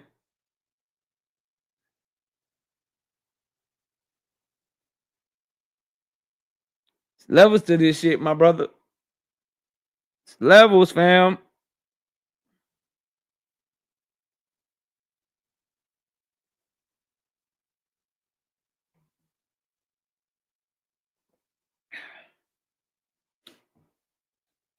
All right. Nobody wants to take that one? All right, bet. Claim number 6. I don't think nobody gonna take this one either. Oh.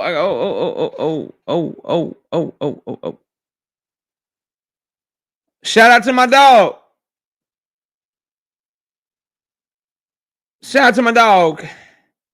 A Sustain with the 5-piece in the Cash App. In the Cash App. He said support. I appreciate you.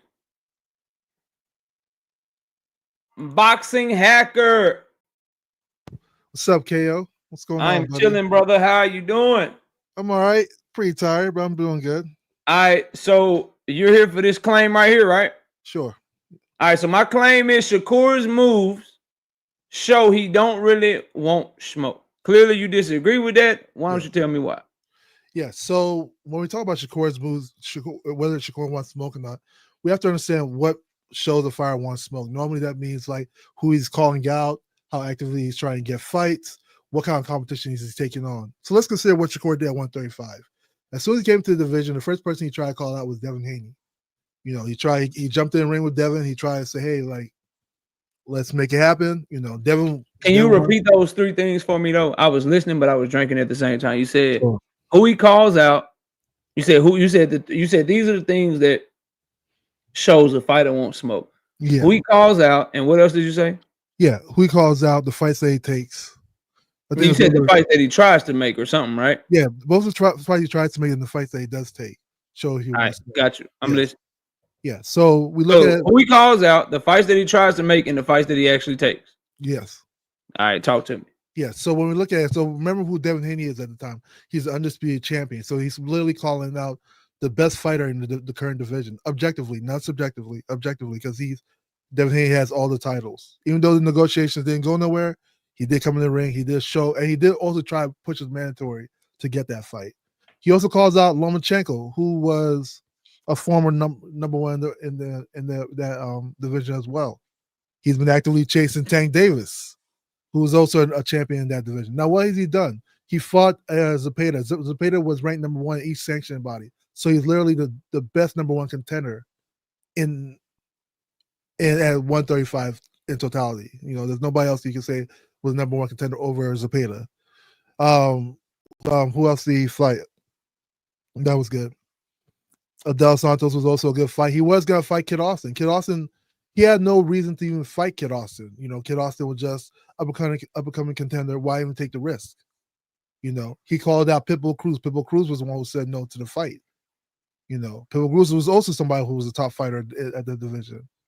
You know, so when we look at what Shakur Stevenson has done thus far, and not to mention now he's calling out Teofimo Lopez, who is the lineal champion of 140, which means regardless of how we feel about Teo is the man at 140.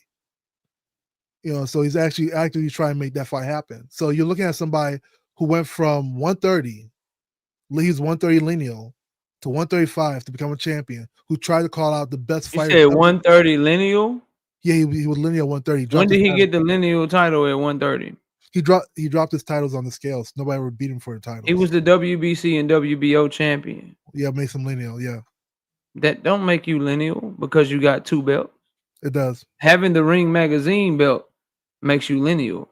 That's the lineal belt. When did he have the ring belt at 130? Well, he never had the one ring belt. The lineal belt it means that because the Tyson Fury had the Ring Magazine belt? No, but he was lineal at heavyweight. When did he have the lineal title, bro? Through ring? The lineal title is a physical title. He never had the lineal belt. The lineal title is not a physical title. The lineal title literally means it shows who's the designated man of the division. So who's the top champion of the division is considered the lineal champion. It's not synonymous with the Ring Magazine title. Feel free to look it up. Keep going, I'm listening. Yeah, so he was lineal 130. He went to 135. He called out all the top champions at 135. He fought the number one contender at 135 in all sanctioned bodies. You know, and now he's going to fight the lineal champion at 140. So to say that he doesn't want to smoke is completely preposterous. It shows that he's always actively looking for the best competition. How did Shakur Stevenson get lineal? How did he get lineal when the last lineal before him was 2008? Manny Pacquiao. Because he was the. How did you get lineal? Did he beat Manny Pacquiao? No. How he get lineal? Manny Pacquiao never came back to that division. So how do you get to be lineal then? You become lineal when you're like the top champion. So somebody who's unified. Like you'll say Earl Spence. If Earl Spence leaves 147 into 154, he has 3 belts. I'll concede that point because that's not even the main argument. Keep making your point. That's fine. It's not that big. It's not that big a deal. Yeah, feel free. But it just, from my opinion, I think that's weak. Like you get the lineal because you did what somebody just said. You get to fight for lineal because you're unifying 2 belts. It's still 2 other champions in the division. I'm not fucking with that. I don't think they should have made him lineal. I think lineal belongs to the guys that fully unify a division. How you get to be so just follow me. And this ain't even a debate we having, but I just want to give you my opinion. Sure. Right. So for me, the reason I don't fuck with it is because in 2008, Manny Pacquiao was lineal. Mm-hmm. He drops the lineal belt. It stays vacant for 14 years. Then Shakur Stevenson comes in 2022, and because he's fighting for the WBC and the WBO at the same time, they just decide to throw the lineal on the line when there's 2 other champions in the division. I can't fuck with that, bro. I mean, to be fair, lineal is not. I can't fuck with that, bro. Yeah, no, I But understand. I got it. Go ahead. You got it. But technically, you're right on that point. So I'll give you that. Go ahead, fam. Yeah, so to say that somebody that went from the 130 Leon champion, he went to 135 and was calling it the top fighter of the division. He fought the number one contender of that division. He's actively chasing the top champion of the other top champion of the division. He's now actively pursuing a fight with the Leon champion 140. Doesn't want smoke. I think that's preposterous. It's complete. It shows that his moves show that he does definitely want smoke. And I'll let my there. All right, so his moves actually show the opposite. So what his moves show, so you brought up a few things, and I was listening very intently because I want to make sure that I give you the respect of listening to you and responding to your actual points and not giving you a bunch of straw man arguments or red herrings or any bullshit like that. I'm interested in having the conversation. So I disagree wholeheartedly, bro. And here's why. Number one, you brought up the Devin Haney and Shakur Stevenson negotiation. Shakur didn't show he wanted smoke in that instance. Shakur Stevenson showed that he wanted smoke at his price. See, somebody that wants smoke, when given the opportunity to be undisputed, they just jump at it because they just want the smoke. He didn't just want the smoke. He wanted the smoke at his price. And so he turned down Devin Haney's offer. That move showed that he cared more about the money than he cared about the smoke in that Devin Haney situation. And then you just talk about a history of being willing to take on guys like Joe Cordina coming off of a loss, a knockout loss at a lower weight class. He didn't want the smoke in that instance. He just wanted more money. But then the deeper issue with Shakur Stevenson is he's now been a free agent two times, right? And both times he has showed that it's more important to him to chase the money than chasing the smoke. That's why he's in a situation where he always has to sign, or not has to, he decides to sign with Matchroom. Okay, you sign Eddie Hearn. If you're chasing the smoke and you really want the smoke, then that move should show that you're getting the smoke. Well, if that move showed you getting the smoke, why don't Eddie Hearn have any fighters for you? It's because his moves don't show that he won't smoke, boxing hacker. His moves show, I want somebody to talk good about me. I like the money that Eddie Hearn is offering. I don't really want smoke because he sat down with Oscar De La Hoya at that time, bro. And when he sat down with Oscar De La Hoya, what happened? He didn't want the smoke. He didn't like the deal. He didn't like what Oscar was offering. So he went to Eddie for the money. Oscar was offering up Williams Zepeda and said, you got to sign with me to get Williams Zepeda. And instead of signing with Oscar to get Williams Zepeda, he signed with Eddie Hearn to get Joe Cordina. That's not a move showing that he won't smoke. He does interviews where he says he won't smoke. And if you notice, I haven't addressed anything that you said that he said because I didn't say what he says shows he won't smoke. Because if you just listen to what the man says, you're gonna think he wants all the smoke in the world. But if you watch his moves, signing the Matchroom, tying himself up to Turkey before even knowing what else is out there for him, he didn't sit down with Top Rank to see if Raymond Muratalla could be on the table, who's a champion in his division, to see if Abdullah Mason could be on the table if he beats Sam Noakes. He didn't sit down with Sam Noakes people to see if Sam Noakes can be on the table if he beats Abdullah Mason. He didn't try to go to Premier Boxing Champions to see if Tank Davis can go over there and make a fight with Tank Davis. He decided less than a week after fighting Williams Zepeda that he was going to recommit himself to Turkey. How is that showing that you won't smoke when you're committing yourself to a guy that has to go to promoters to try to get the fights for you anyway because he don't have nobody signed to him, bro? Turkey don't have no fighters, bro. Turkey ain't got nobody under his wing. Turkey has to go to Top Rank and hope they'll let one of their fighters fight Shakur Stevenson. He has to go to Premier Boxing Champions and hope they'll let one of their fighters fight Shakur Stevenson. Someone that won't smoke is going to go directly to where that shit is at. They're going to go where that shit is at. He's deciding, bro, to go where the money is at, and then I want the smoke after I get this money. Shakur Stevenson moves show he wants the bag before the smoke. And if the smoke happens to come with the bag, then cool.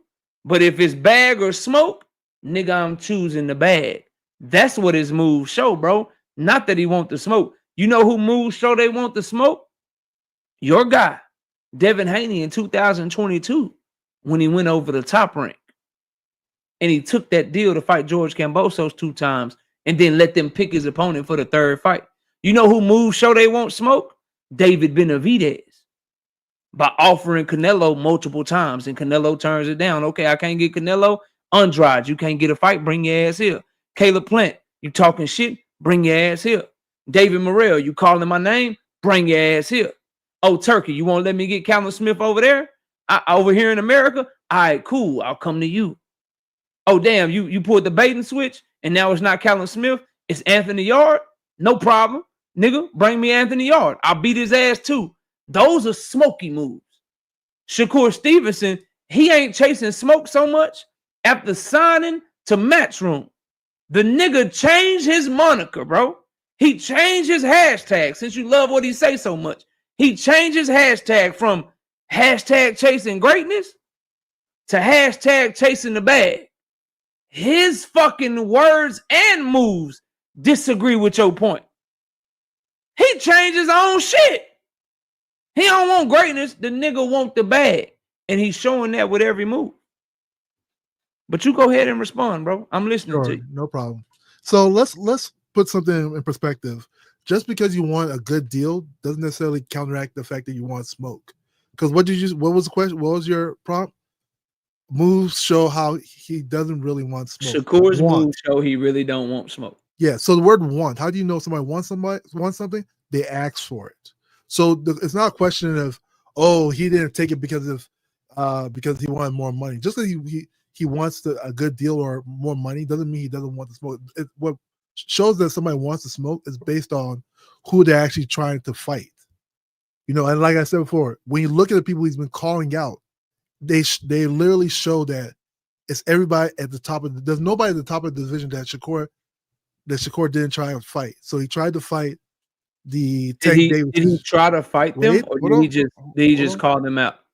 Because we both had our time to talk. Let's go back and forth a little bit. Yeah, so did he actually try to fight people, or did he just say he wanted to fight people? The only way you get a fight is when both fighters agree. Let's put that in perspective, right? So did he try, or did he just say it? So both fighters have to come to the table. He tried to make the Devin fight by going through the mandatory route. He already had an offer to fight Devin, and he turned it down and said there's not enough and went to the sanctioning bodies. How is that? That is indeed, and he went to the sanctioning bodies for what? To exercise mandatory. No, not to exercise is mandatory. What to get more what? Of a better split. A better split equaling more what? Money. Yeah. So he put money before the smoke with Devin, correct? Yes. But now remember my initial That's statement. the overall. So you agree with my point? No. When given an opportunity of smoke or money, he's gonna choose money. He don't really want the smoke. He want the money. And if the smoke come with it, then he cool. Hold on, okay. Just because you want more money doesn't necessarily mean you don't want smoke. Because if that's the case, I could say, well, why doesn't he just take the fight for free? And most fighters, but no one's offering a fight for free. The overall point that I'm trying to make to you is that his moves show that there's a hierarchy in his thought process and in the thought process of his team. The hierarchy is this money, and then maybe some smoke if the smoke come with the money. But nigga, the hierarchy is money above all else. Which I'm not saying there's nothing wrong with. I'm just simply saying, bro, recognize the moves, fam. Because if it was about the smoke, he would have at least had a conversation with Top Rank or PBC. They got all the niggas at 135 and 140. He was a free agent and wouldn't even sit down with him, hacker. He went straight back to Turkey after Turkey disrespected him and said, nigga, yes, I'm back with you. Go make my next fight. We want you. Hold on. It's money, fam. Let me cook a little bit, okay? So when it comes to fighters, most fighters, for a majority, prize fighters always going to try and negotiate the best for their fights. You know, and you saw it with Bud Crawford and Errol Spence. You see with your guy Devin Haney didn't do that. Your guy took the offer to get what he claimed he wanted. Your guy didn't do that. Your guy disagrees with you. He took the Top Rank deal. There's always because he wanted to smoke and he wanted what he said he wanted. He talked just like Shakur talked, hacker. I want undisputed. I want George Kambosos. I'll do anything to get that fight. Don't that sound familiar? I want Tank Davis. I'll sign a one-fight deal to PBC if I have to. I'll go over to PBC if I have to. The difference is Devin said all the same type of shit that Shakur said, but Devin actually went and did it in that instant. Shakur didn't, bro. That's the problem that I'm having, fam. Okay. You go ahead. I just want to claim my time back real quick. So claim my time, man. Get the fuck out of here, man. Get the fuck out of here, bro. Get the fuck out of here. Claim my time back a little bit, you know.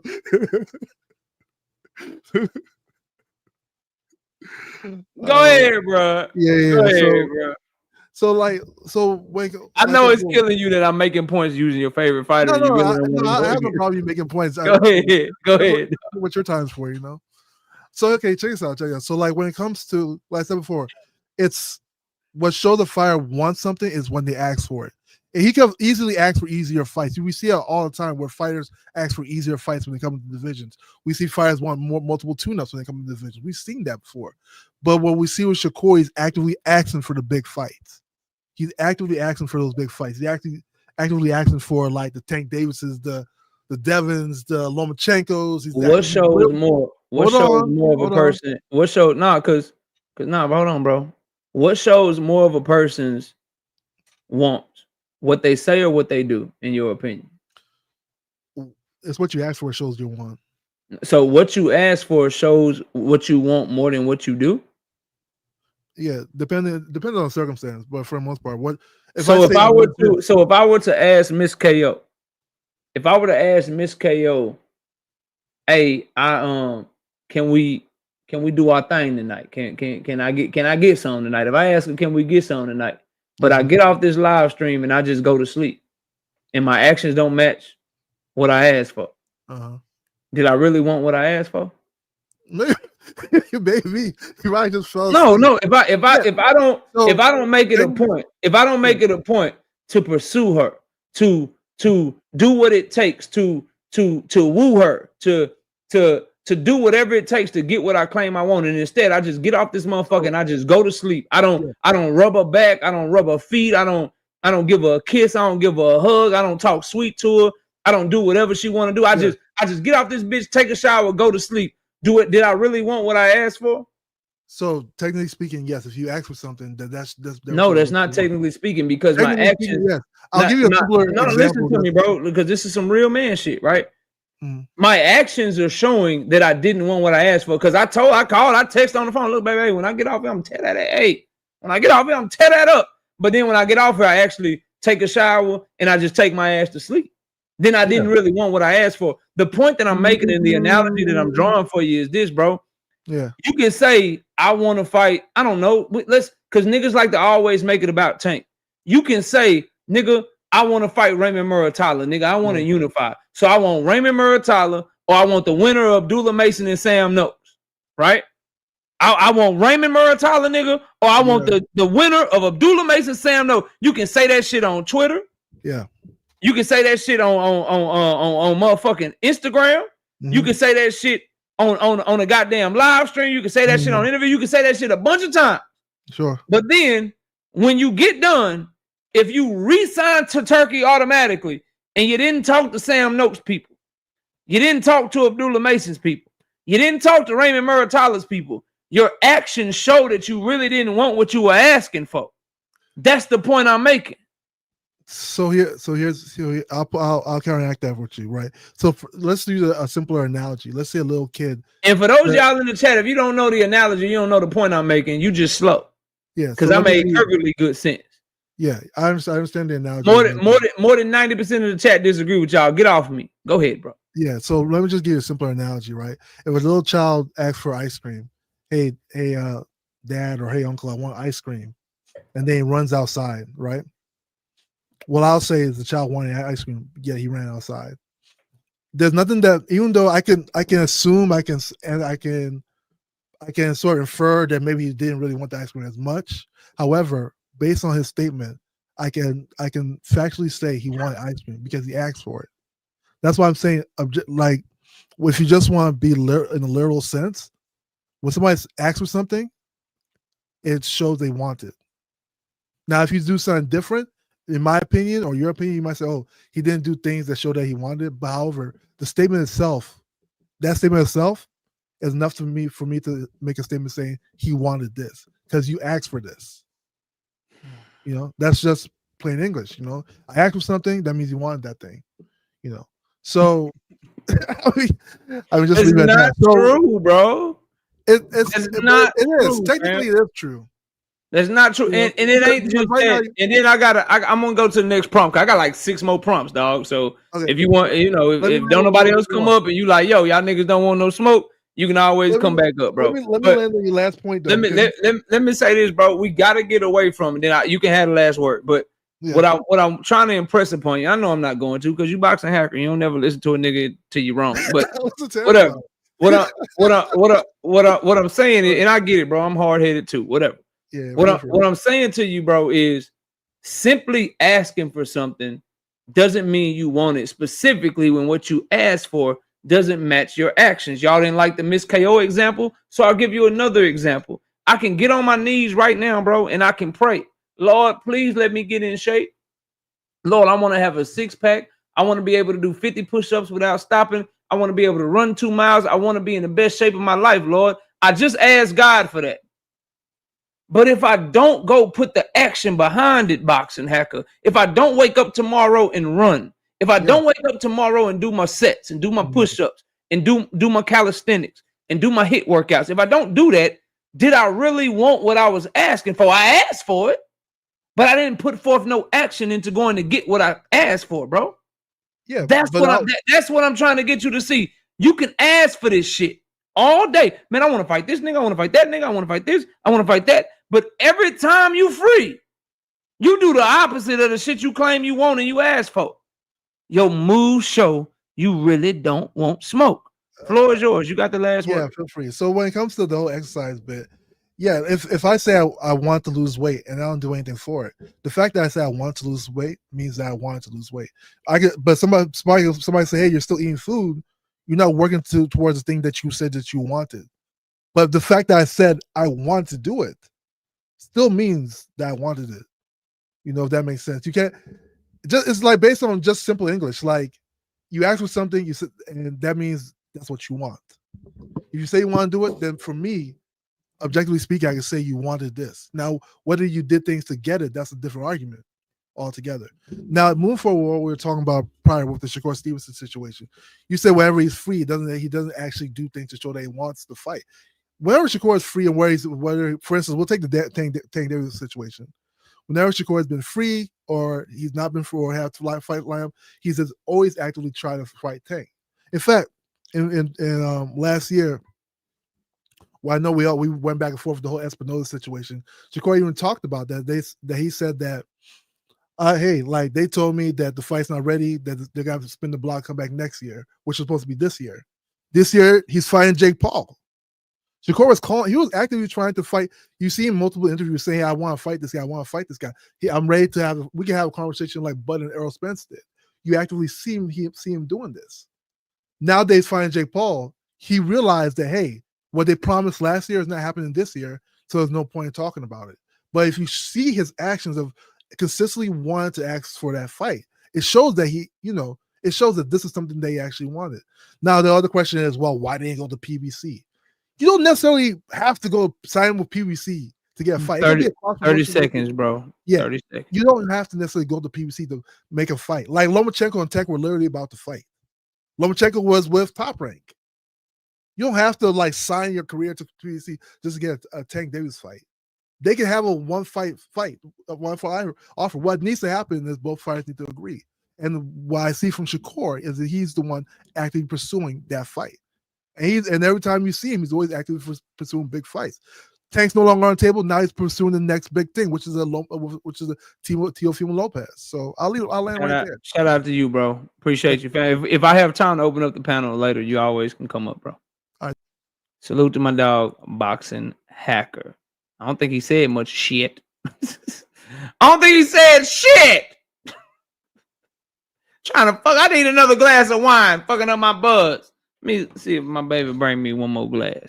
She's probably gonna tell me no. Let me just ask real quick. Fucking on my buzz. Shit. Hey, is the wine gone? That's what I'm talking about. Yeah, thank you, baby. Bring it to me now. So we are doing that. Turn me off then. You can't do two things at once. All right, I appreciate you. Thank you. Thank you very much. Yeah. Yeah. Yeah. And I'm gonna put action behind my shit, boxing hacker. I'm putting action behind my shit. Fuck around, call in to work tomorrow, fucking with me. Shout out to Tunnel Vision, 2-piece. No biscuit in the super chat. Say, action show if you won't smoke. Not words. Salute. Salute, Tunnel. I couldn't agree more. Shout out to my dog, Tunnel Vision. All right, prompt number 6. KO, you crazy, bro. Nah, I love my wife. I don't give a fuck. What you mean? Nah. I love that woman. I call her. Shit, I ask. I ask, you know what I'm saying? Whatever. Whatever.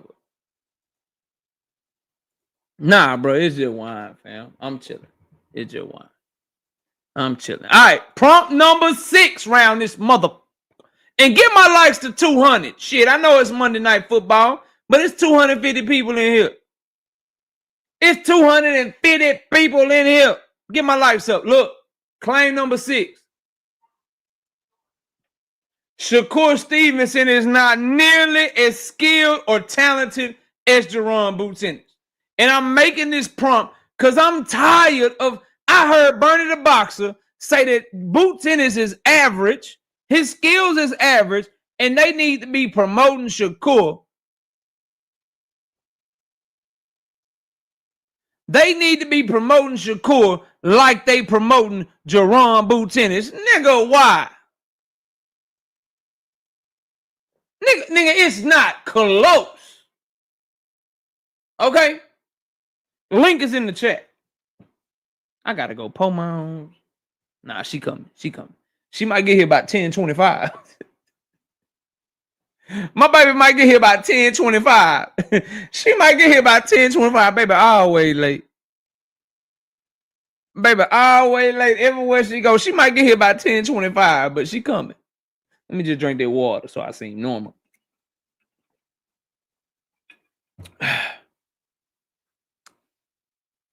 Anybody?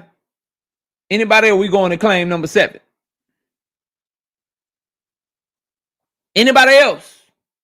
Or we going to claim number 7?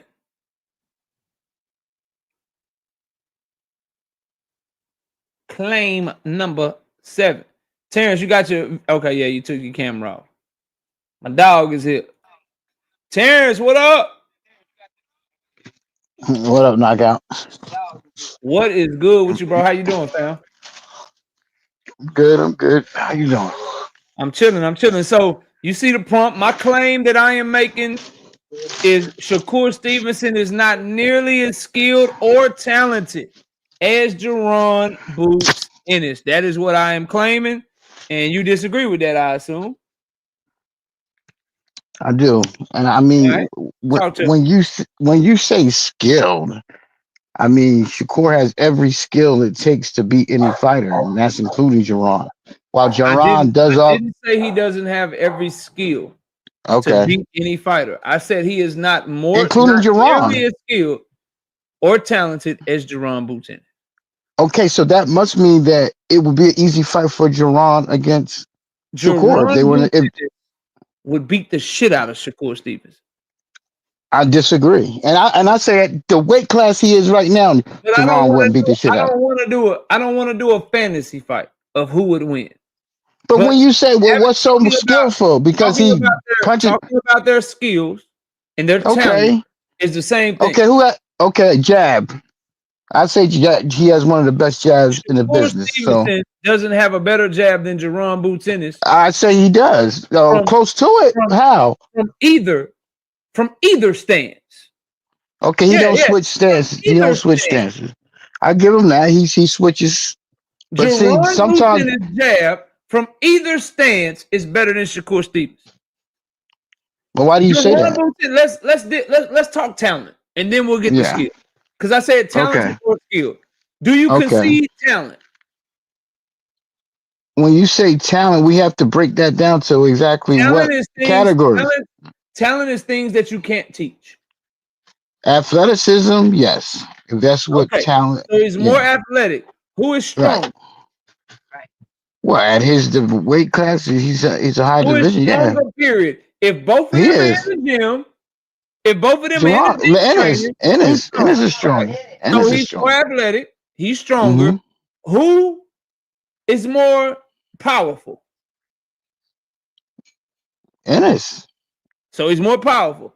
Who is tall? Ennis. And who's bigger? Ennis. All of these things, I'm conceding them.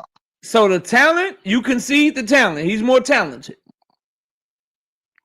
All those categories that we just mentioned, he's better. But see, what the thing is.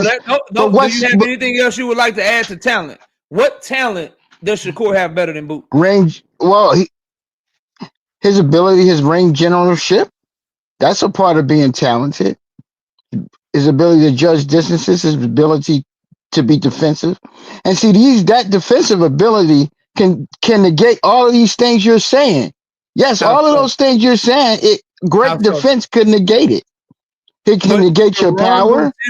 It can make how big you are. Gervonta has great defense and great offense. Well, you got two great defensive fighters. So if whoever makes a mistake. Two great defensive fighters, but one of them is exponentially better offensively. But I want to break because we can talk skill, but talent-wise, talent to me, talent to me is shit you can't teach physically, right? You can't teach somebody how fast they are. You can't teach somebody how big they are, absolutely, how athletic they are, how tall they are. All of that. Absolutely. Gervonta is way more talented. Can we agree there? Okay, we can agree he has all those attributes better, and if that's talent, if that's the definition we're using, yeah. All right, so let's get the skills. Okay, let's get to the skills. Who has better offensive skills? I mean, he has better offensive skills, meaning punching power and speed. Yeah, punching power, accuracy, creativity. I ain't saying that. I can't. No, I'm sorry, I can't give you accuracy because Shakur is pretty accurate too. I'm not going to concede to that, but I'll say punching power. Yeah, speed. Yes. So hand speed, punching power, and I'm not going to concede the accuracy, but just for the sake of not arguing, right? For the sake of not arguing. So far, two things to Boots: his power and his hand speed, and you giving Shakur 1. So it's 2-1 right now. Okay. What about offensive? Anything else offensively that Shakur does better than Jerron Boots Ennis? Like I said, for me, his range generalship, his ability to judge distances, and his ability to be accurate. Range generalship. So I don't know. Range generalship and judge. First of all, judging distance, I disagree because judging distance, Jerron Boots Ennis finds his distance offensively much more accurate and much more devastating than Shakur Stevenson. What I'm asking you is, what does Shakur do better from a skill perspective than Jerron Boots Ennis? If those things aren't skills, I mean, that's what I'm saying. We're kind of being selective in what we're calling skills. Because I think those things are skills, though. Those are the things I think can make him competitive against even Jerron. That's why I'm saying, like, you're ignoring those things. Let me make all my points. And then if you have a rebuttal for them, you can rebuttal them. So when I'm talking about skill, right, it's one thing that sticks out to me. And you can let me know if you disagree with me, right?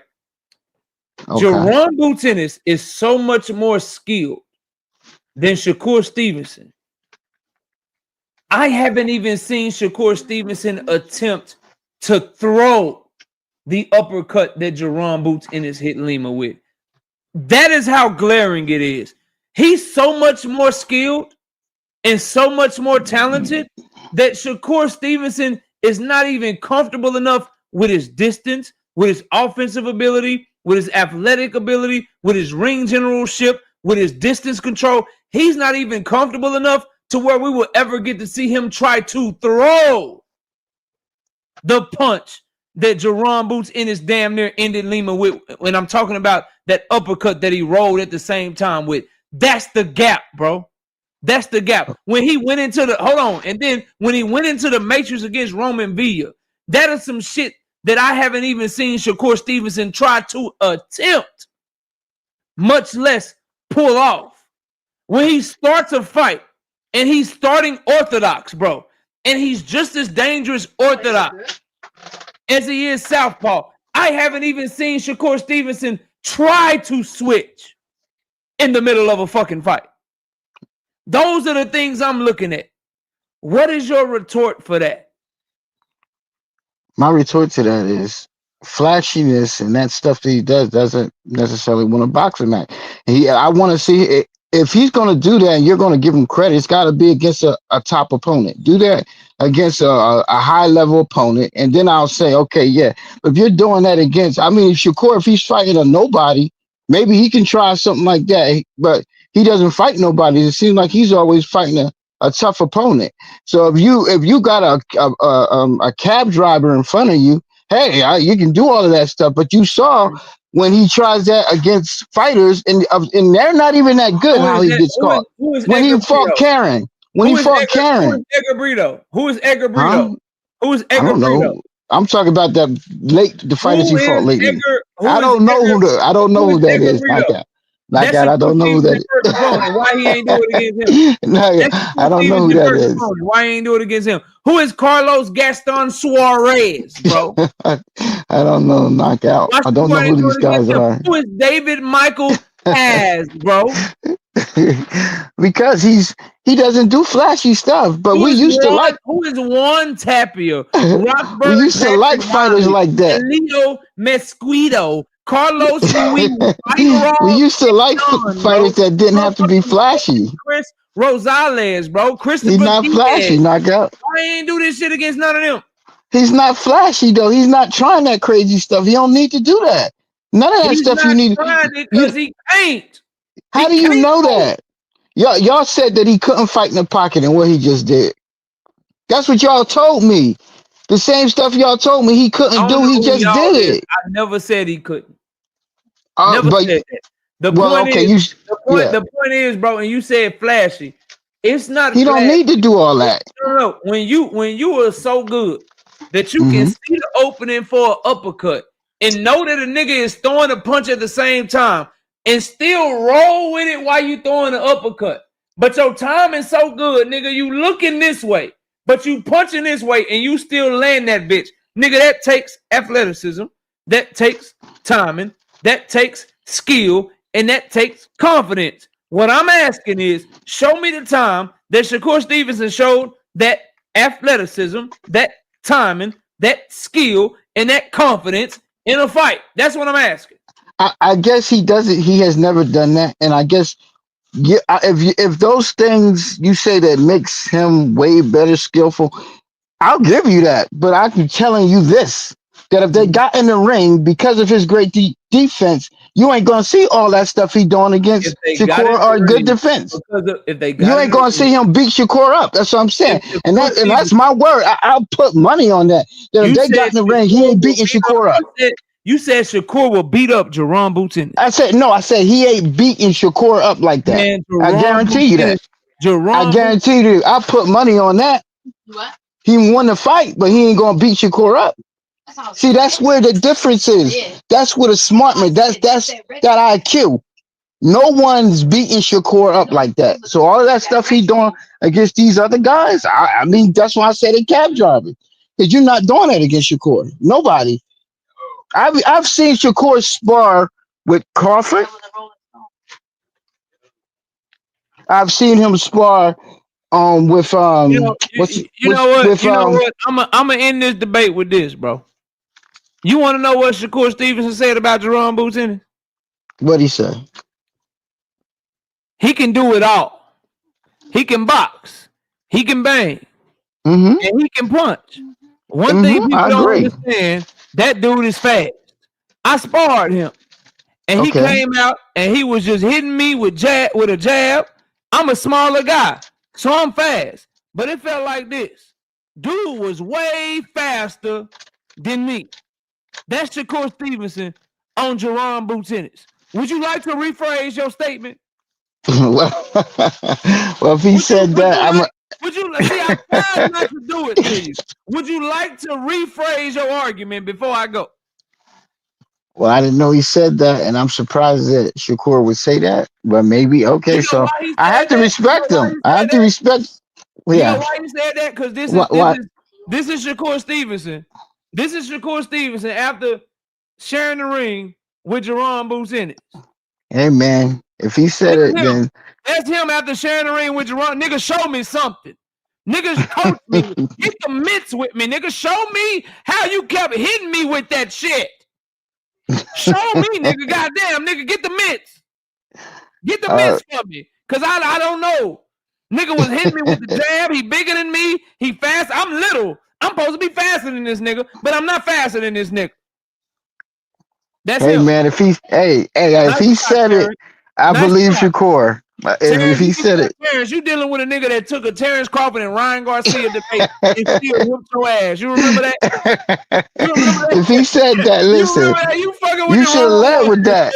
Hey, this was a wasted debate because I didn't know Shakur said that. But if Shakur said that, hey man, those are his words on Jerron. Ain't no debate here.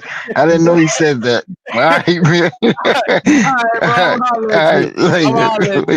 I'll holler at my boy, man. Get on now. Get on now, JD. Yeah. What's good? What's happening, bro? It's cracking, kinfolk. Man, I'm just chilling, cooking, man. You got a debate for me, or you want me to? Can I keep going, bro? What's up? You my ninja. You know, you got my number behind the scenes. So I like my boy hit the link. I can't just kick him out. What's up?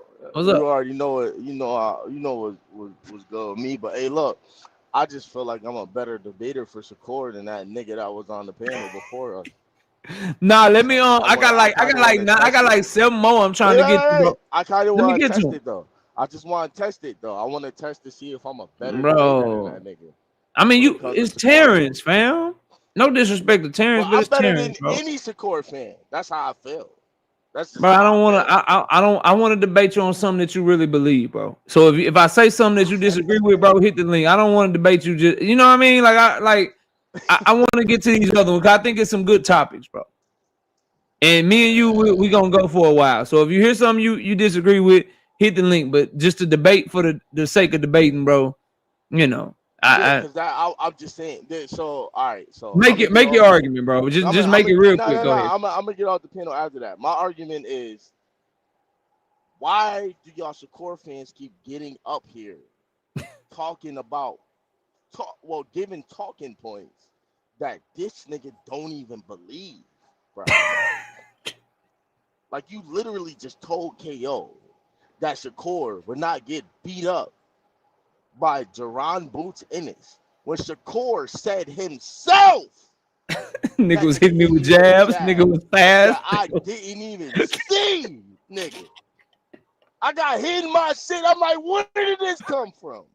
Hey, that nigga did the Chris Tucker in that bit. Hey, which one of y'all hit me? Yo, which one of y'all niggas hit me? I'm gonna leave it be. I'm gonna let you get back to all right, bro. Shout out to JD, fam. I prompt number 7. I like this shit, man. We might do this shit more often. I might come up with a lot of prompts and shit. Maybe at least once a week. Prompt number 7. This should get some people tight. This should get them mad. Because they hate when I do this. They hate when I do this. They hate when I do this. They hate when I do this. Because I got that oil money. That oil money. Hey, because I got that oil money. That oil money. Claim number 7.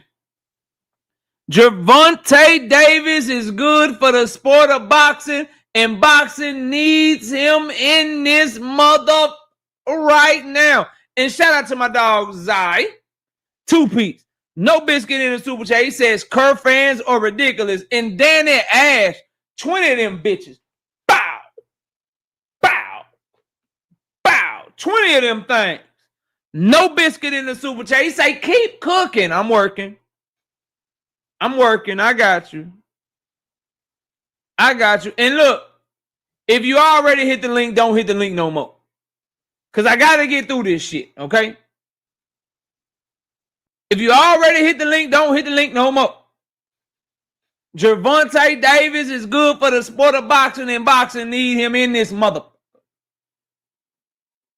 And need him in this.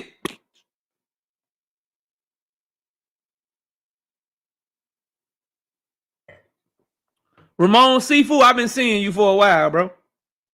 I've been watching. I've been seeing you for a minute, Ramon. I've been seeing you participate. I've been seeing you talk your ish. I seen you disagree a couple times, and I fuck with it. I fuck with it. Welcome to the gang, Ramon, because once we hit 20K, finito. Ain't no nigga getting a wrench no more ever again. Big Dre. What up, Big Dre? What's going on? What's going on? What's going on? Chilling. What's up, man? What you got? Well, you said the sport of boxing needs Gervonta Tank Davis. I'm first an admission. I am a Tank Davis fan. So I'm going from a place of, but I'm a boxing fan first. 100%. I agree. So the sport of boxing is fluid. We have stars that come and go on a regular basis. We have some stars that try to hang around like forever, like Manny Pacquiao, who's 114 years old. You know, he been boxing for 96 of them. But yeah, I love that shit. I do that shit all the time. Talk to me. Talk to me. The nigga is 997 years old. And been boxing for 850 years. Yeah, facts. Go ahead. I'm listening. You know, he done been through 9 weight divisions. He done won championships, and you know, he's the best thing since sliced bread. But he is old and he is past his time. And like every boxer, their time will come, their time will go, and they need to move on and let the next generation come up and be and have their time in the spotlight. Um, so, like I said, boxing is a fluid sport, and while Gervonta is currently good for the sport of boxing, um, he is just one of the many fighters out there that keep people interested. Um, as somebody who likes live local boxing, um, I, uh, I like to talk about some of the lower tier fighters, the fighters who aren't making the millions of dollars, the fighters who are doing it every 3 months, whether they want to or not, because that's what put food on the table, you know. Um, and everybody can't get out to see or purchase the pay-per-view to see Gervonta Tank Davis once or twice a year. But you know, 3 times a year you can get out to your local boxing venue and spend the $50 and see 10 or 12 good fights.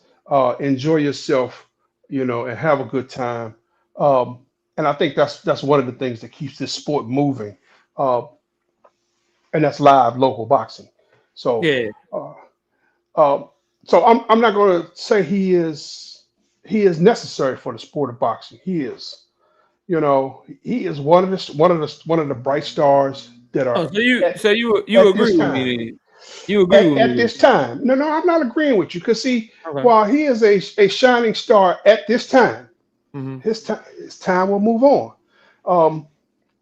Yeah. And we'll have, you know, the next shining star like Abdullah Mason or you know, Carmel Moulton or you know, So this is where I'm at, Big Dre, and then I'll give it back to you because I want you to hear where I'm coming from. Shout out to Marquis with the 5 piece in the super chat. Shout out to the Trailer Park Loving Bud fans in the chat. Damn, that's tough. All right, so this is where I'm coming from. I think you're right with Abdullah. I think you could be right with Carmel. And shout out to the grassroots and I don't want to say bottom fighter. I guess fighters making their way up that you were talking about with the local shows and stuff like that. Shout out to them. When I say he's good for the sport and boxing needs him in it, that's because OG, when we was transitioning from Floyd, still had Canelo, bro. When we was transitioning from Oscar, we had Floyd. When we was transitioning from Mike, we had Oscar. When we was transitioning from Ray, we had Mike. And so the point I'm making, bro, is it's not ready right now. Meaning Abdullah is great. And you know I love Abdullah. You follow the channel. You know I done interviewed him a couple of times. That's my favorite. That's shit, top 2 or 3 favorite fighters. You know that. But he fighting over in Saudi Arabia, Big Dre. He not ready to take that mantle yet. Boxing gonna suffer. If Tank leave right now, Abdullah not ready. Carmel's still a prospect. Right? You're right.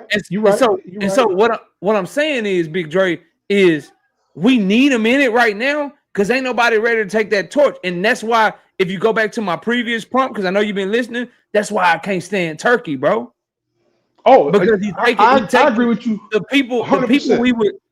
we would take after Tank, the Shakurs, the Jerron Ennis to a lesser extent because he fighting here, but the Devin Haneys, the David Benavidez, he taking our ones that's supposed to take that mantle and be ready to go when Tank get done, and he taking them and he throwing them in Saudi Arabia. I'm saying the sport ain't ready yet, bro. And if he leave right now, it's not gonna be like when Floyd left, because when Floyd left, we still had Canelo in this shit. We still had Manny in this shit. PBC was just getting popping. We was good. When Oscar left, we had Floyd, and I gave you the list before. We always had somebody. It's nobody left. Bud is damn near 40 years old. Tank is 30, 31, and then after that, our guys in their 20s ain't no stars, bro. There's no stars coming up right now. Can they become stars? Yes. But right now, we need them because ain't nobody out there, bro. The only people, and then the people that we think got names, like Shakur, like Lamont Roach or Devin, when they name the biggest, when it's attached to Tank. They don't really have a name outside of him. Well, I'll let you finish it up and you give your final words, bro. Okay, well, I'm gonna give you a little pushback on my boy Lamont because that's my homie. You know, he lived not too far from me, right where I'm sitting right now. So you know, I've gone by the gym a few times. You know, I've talked to him and his dad, his little brother. You know, and some other fighters from the No Excuses gym because I watch them fight all the time live in local boxing. You're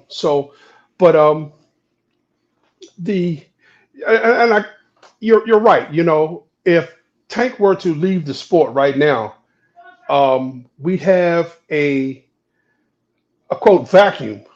A void. It's a void. Yeah. We'd have a void in the spotlight because you got your big names like David Benavidez and Shakur Stevenson and Devin Haney and to a lesser extent people like Rolly Romero and the Davis brothers, and on and on. But there's nobody ready to accept the mantle and fill the spotlight like a Gervonta Davis. So in that respect, you're 100% right because when you talk about a Saturday in the fall, in the middle of the afternoon, hell, 99% of the people I know watching college football. Yeah, that's what I'm saying. So I think we'll agree, OG, if it's okay with you, I want to get to the next topic. If that's okay with you. I'm gonna go to the sports bar because that way I can watch college football and that fight in Saudi Arabia. But I can't do that at home. No, that's fair. You gotta watch both of them. Salute to you, but you a diehard fan. You go to local show. Everybody don't go to local shows like you, but Big Dre. My wife ain't gonna let me take up both TVs. Yeah, hey, I want to tell you because we don't talk much, man. I appreciate your support. I appreciate your genuine authenticity, bro, and thank you so much for supporting the channel. And thank you for coming up, man. I know you don't come up much, but I appreciate when you do. So, if it's okay with you, let me get to the next one. And then get to the next one, man. I normally I just listen in the chat. I don't even participate in the chat much, but I like to listen because you got a good channel and you speak the truth. I don't agree with you all the time, but you ain't supposed to. Shit, you ain't supposed to. You know what I mean? You supposed to have your own mind. I appreciate you too, man. Take it easy. Have a great night, and I hope you enjoy the rest of the show. Okay. All right, you too. All right, salute to Big Dre. Big Dre in the salute. All right, let's move to the next prompt. I got another prompt. I got another one. Hey, Jerome Boots Ennis ain't never ducked no damn Bud Crawford. I said what I said and I meant it. I said what I said and I meant it. Now I seen a lot of Tank Davis haters in this thing. I seen a lot of Bud buddies arguing. Okay, oh my God, Tank Davis, oh stinky, stinky, stinky Tank. Oh Tank, oh my God, Tank. I want to talk about Tank. I hate Tank so much, but I'll stay in KO shit for an hour plus 2 hours. Oh my God. Well, here's your chance. Jerome Boots Ennis ain't never ducked Bud. Who won't?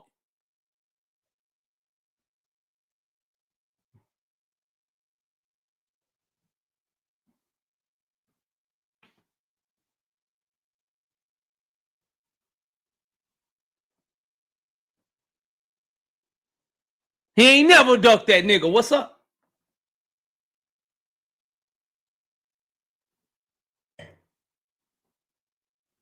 Philly, what's good? Omaha, Nebraska, where you at?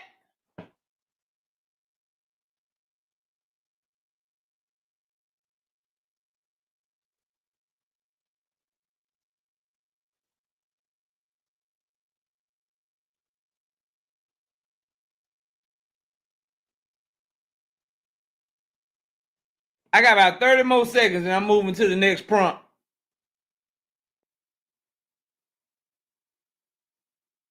And y'all be sure to subscribe to the blog. Miss KO gonna whoop my... She gonna whoop my... Hey, baby, I told him. Y'all subscribe to the vlog. There you go. Where my clock at? Y'all got 30 seconds on moving topics. What up, Dank Father? What's good? What's good? Claim number 8. Jerome Boots Ennis never ducked no damn Bud Crawford. I'm gonna make y'all stand on that goddamn BLK Prime shit tonight. Y'all ain't gonna stand on it though. Y'all got like 10 seconds. Niggas gonna be like, nah, nigga, I ain't see that. I would have cooked KO. I would have cooked that nigga, but I ain't. I was busy. I was busy. I was busy. All right, that's time, nigga. We ain't talking about it then. Y'all scared. Scary. All right. I know I probably ain't gonna get no smoke on this, but I had to put it up there just in case any of them are sneak watching. Just in case anybody is sneak watching. Canelo Alvarez ducked David Benavidez. I don't think I'm gonna get no smoke on this shit though. Canelo Alvarez ducked the hell out of David Benavidez. I don't really think the Mexican Canelo fans listen to my channel. I don't think I've tapped into the Canelo market. I don't think I got the Canelo market out there. I don't think I got the Canelo market out this bit. You know what I mean? I don't think I got the Canelo market. The Canelo market don't fuck with me. Rich, quick question. Is you the nigga that be going to other channels like insulting me and shit, talking shit about me? Is that you? Rich? Cause I got a homie Rich, and I got a cat that runs around here talking shit about me and other people's channels and shit. Is that you? Is that you, bro? I've been debating niggas, and my mind been somewhere else. Cause I've been having to cook these niggas. But is that you, bro? Is you the nigga that be talking shit about me all the time and shit and other people's shit? Is that you? Oh, that's Rich. All right, that's the homie Rich. Nah, it's that ain't him. That ain't him. That's the homie. All right, so you set up your no.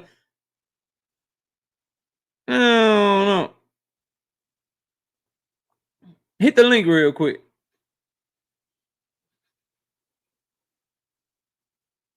Hit the link real quick. Prove it. Hit the link real quick and prove it's you. You should be able to use that same YouTube channel, the same avatar should show up. Hit the link real quick and prove that shit. I don't think you Rich, bro.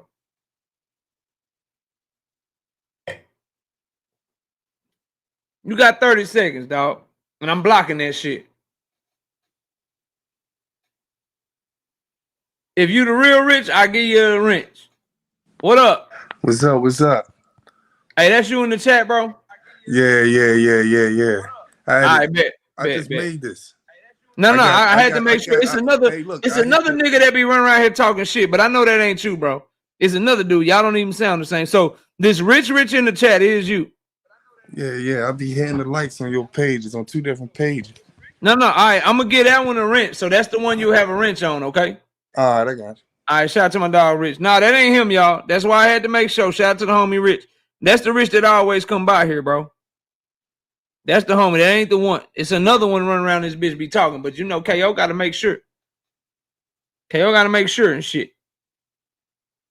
Big Dog Willie, I ain't got time for this shit. What you want, man? What? I'm good. I just want to say congratulations to Danny Garcia with that patent left hook on Saturday. Is he retired? Can I get to my work? Yeah. What you want to talk about Danny Garcia for? We talked about him Sunday.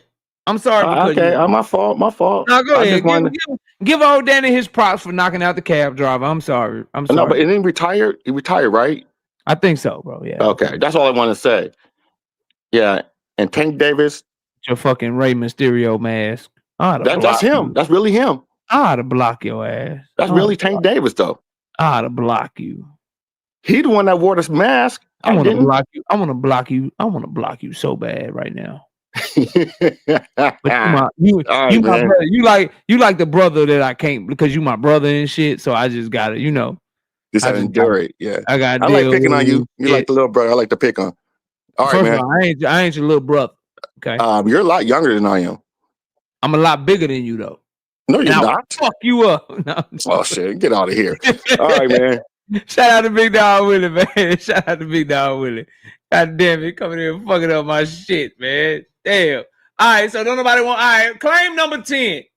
This is hey, we got like 20 minutes left. I'm gonna see how many of y'all some diehard boxing fans. I'm gonna see how many diehard fans we got in this bitch before I go. I say this one. Claim number 10 is the last claim. Claim number 10, the last claim. This is for the diehards, nigga. Straight up. This is my claim. And I mean this shit. I mean this shit. I've changed my GOAT. Yeah. Yeah, hold on. Let me back this shit up. I changed my GOAT. Nigga, I changed my GOAT. Yeah, I changed my GOAT. Listen, I mean this shit. And I mean it wholeheartedly, nigga. Argue with yourself. Ray Leonard is greater than Floyd Mayweather, nigga.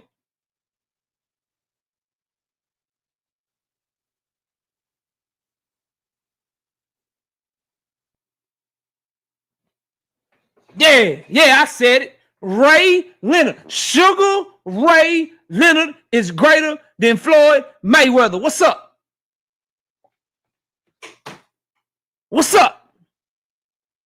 What's happening? What's good? What's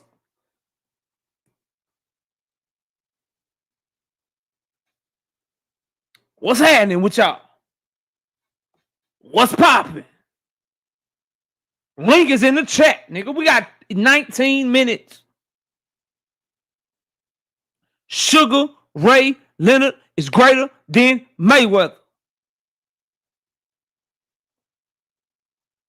Other than that, I'm just gonna drop the link and open up the link for everybody. Anybody want to smoke? Anybody want to smoke, nigga?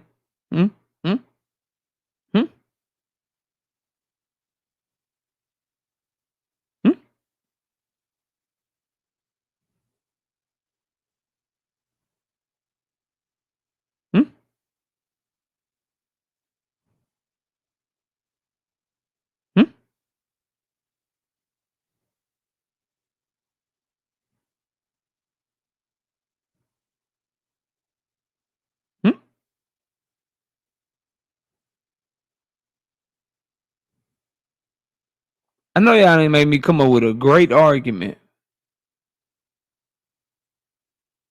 for Ray Leonard, and don't nobody want no smoke. JD. Yo, why? How? How? How, nigga? Nah, you gotta. Nah. How? Who's the Ray greatest? Leonard- Who's the greatest lightweight of all time? Come on, nigga. Who's the greatest lightweight of all time? Who's the greatest super middleweight of all time? Who's the only one that's been undisputed in the 4-belt era? What you talking about? You talking about Bud Crawford? What you talking about? No. Who? How far did Sugar Ray Leonard go up to? 168, right? Yeah, that's cool. But I'm asking you, who's the greatest lightweight of all time?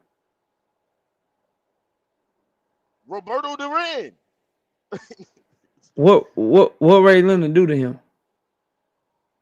It don't matter if he stopped. We talking about He got the greatest. He got the greatest lightweight of all time on his resume. Who's the greatest middleweight of all time, bro? And both Bud and Who have the greatest super middleweight. Who is all the time, greatest? arguably, Who is the greatest middleweight of all time? Roberto Duran. No, middleweight, nigga. Oh, the middleweight. Oh, I'm sorry, middleweight. Shit, nigga. I would say, His name rhyme with Starving Stagler, nigga. You know who it is. You know who it is. His name rhyme with Barvin Bagler, nigga. You know who it is. Hold on. Who? Roy Jones still fought at 160. Hell no, he ain't the greatest middleweight of all time, nigga. It's Marvin Hagler and then it's Carlos Monzon, bro, behind him. I can't argue with Carlos Monzon. So Ray Leonard beat the greatest lightweight and the greatest middleweight of all time. Get the fuck out of my face. Who the greatest 154-pounder of all time?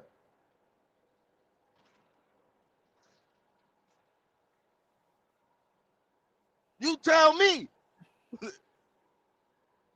I mean, how many of them been undisputed? That wasn't my question. I don't know. I mean, who you got? No. No, I don't know. 154? I don't know, because that's a tweener, nigga. We go welterweight, middleweight, glamour division. I got Oscar De La Hoya and Jermell Charlo right after him.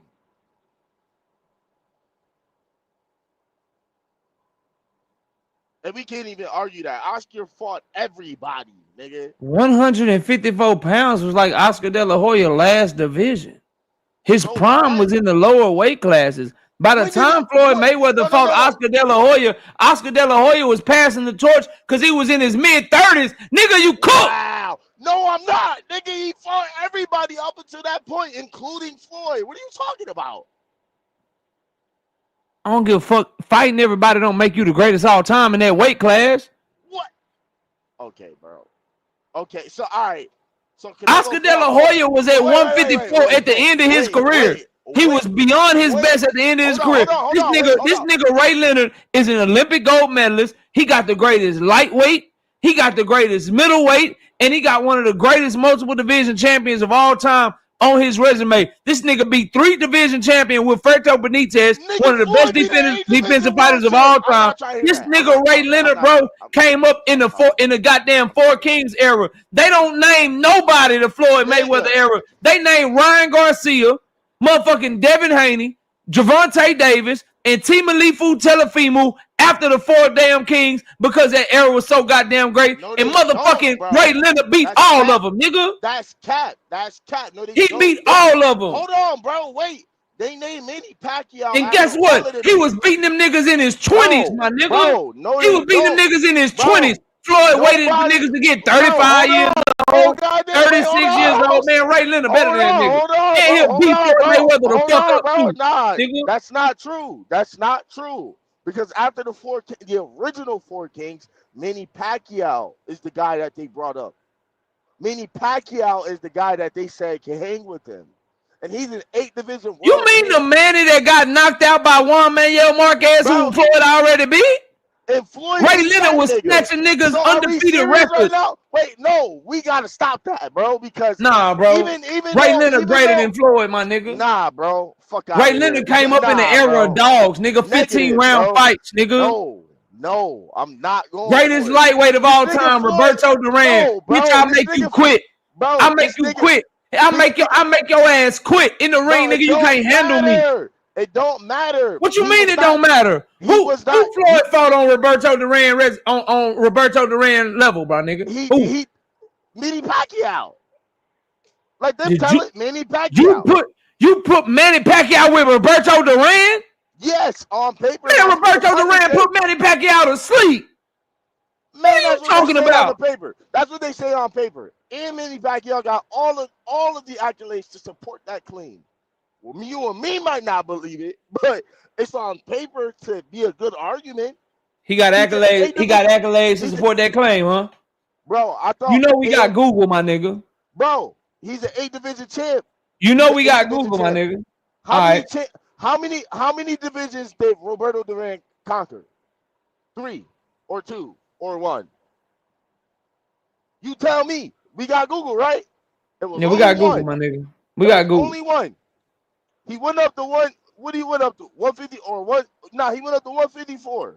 You mean to tell me? He fought. You mean to tell me? Stop, bro. You mean to tell me that a nigga who lost to Rustico, this nigga man that lost.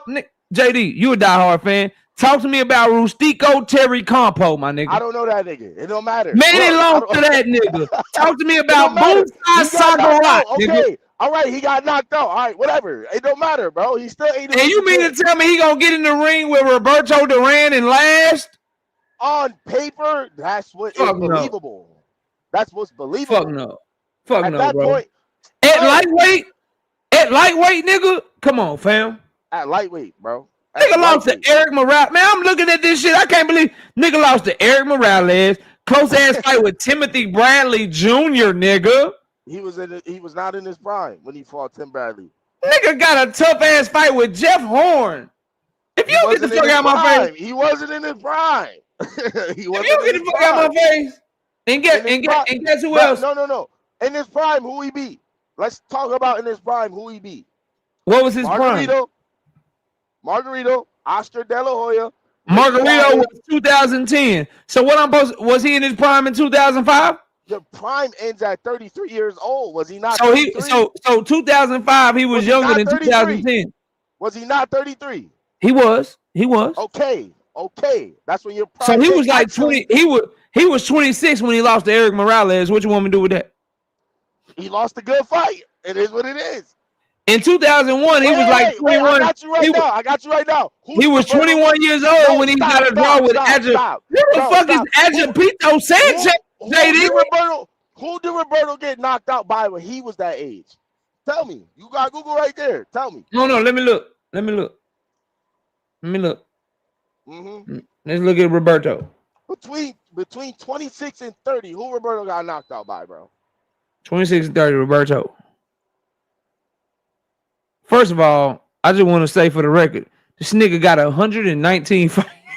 He do got a lot of fights. This nigga got 119 fights, bro. We don't know them. We only know the 4 kings, nigga. We don't know the rest of them. Oh my God. Yo, Roberto Duran fought until 2001. That shit crazy, but we don't know a lot of them niggas he fought. And also the record should show he lost to a lot of them too. No, my nigga. nigga. Lot of them. Come on, fam. This nigga only lost. No, real talk. He lost to some no-name nigga named Esteban de Jesus in 1972. Okay, bro. So yeah. But after that, hold on, no, let me cook for you. All right, so ahead, after that, after 1972, that nigga didn't lose again until he lost to Ray Leonard in 1980, bro. That nigga went on a tear at lightweight. That's why he the greatest lightweight of all time, bro. So nigga, we talking about lightweight. Hold on, he lost to Ray Leonard. Hold on, he lost to Ray Leonard. He lost to Ray Leonard. I consider that his prime. Ray Leonard, right? Who else? After Ray Leonard, his next loss, he got one punch knocked out. Ray Leonard. Then he lost. Then he lost to Wilfred Benitez. I mean, you can't even. Wilfred Benitez was nice. Then Marvin Hagler and motherfucking Tommy Hearns, bro. Yeah, Marvin. Well, he beat Marvin, right? No, he beat Leonard the first time. I'm sorry, he beat Leonard the first time, and Leonard had to go and get that back. Floyd didn't lose ever. Because he didn't have to fight nobody like Roberto Duran or Marvin Hagler or Tommy Hearns. Nigga, when he fought Oscar, Oscar made him put on big ass gloves. Them shit was 14 ounces. Do you know he would have stopped Oscar if he had on some 8 ounces? I hear you. Nigga? I hear you. Let me ask you this. Come on, bro. Let me bring it back and ask you this. Whose wins are more impressive? Who fought the more impressive competition?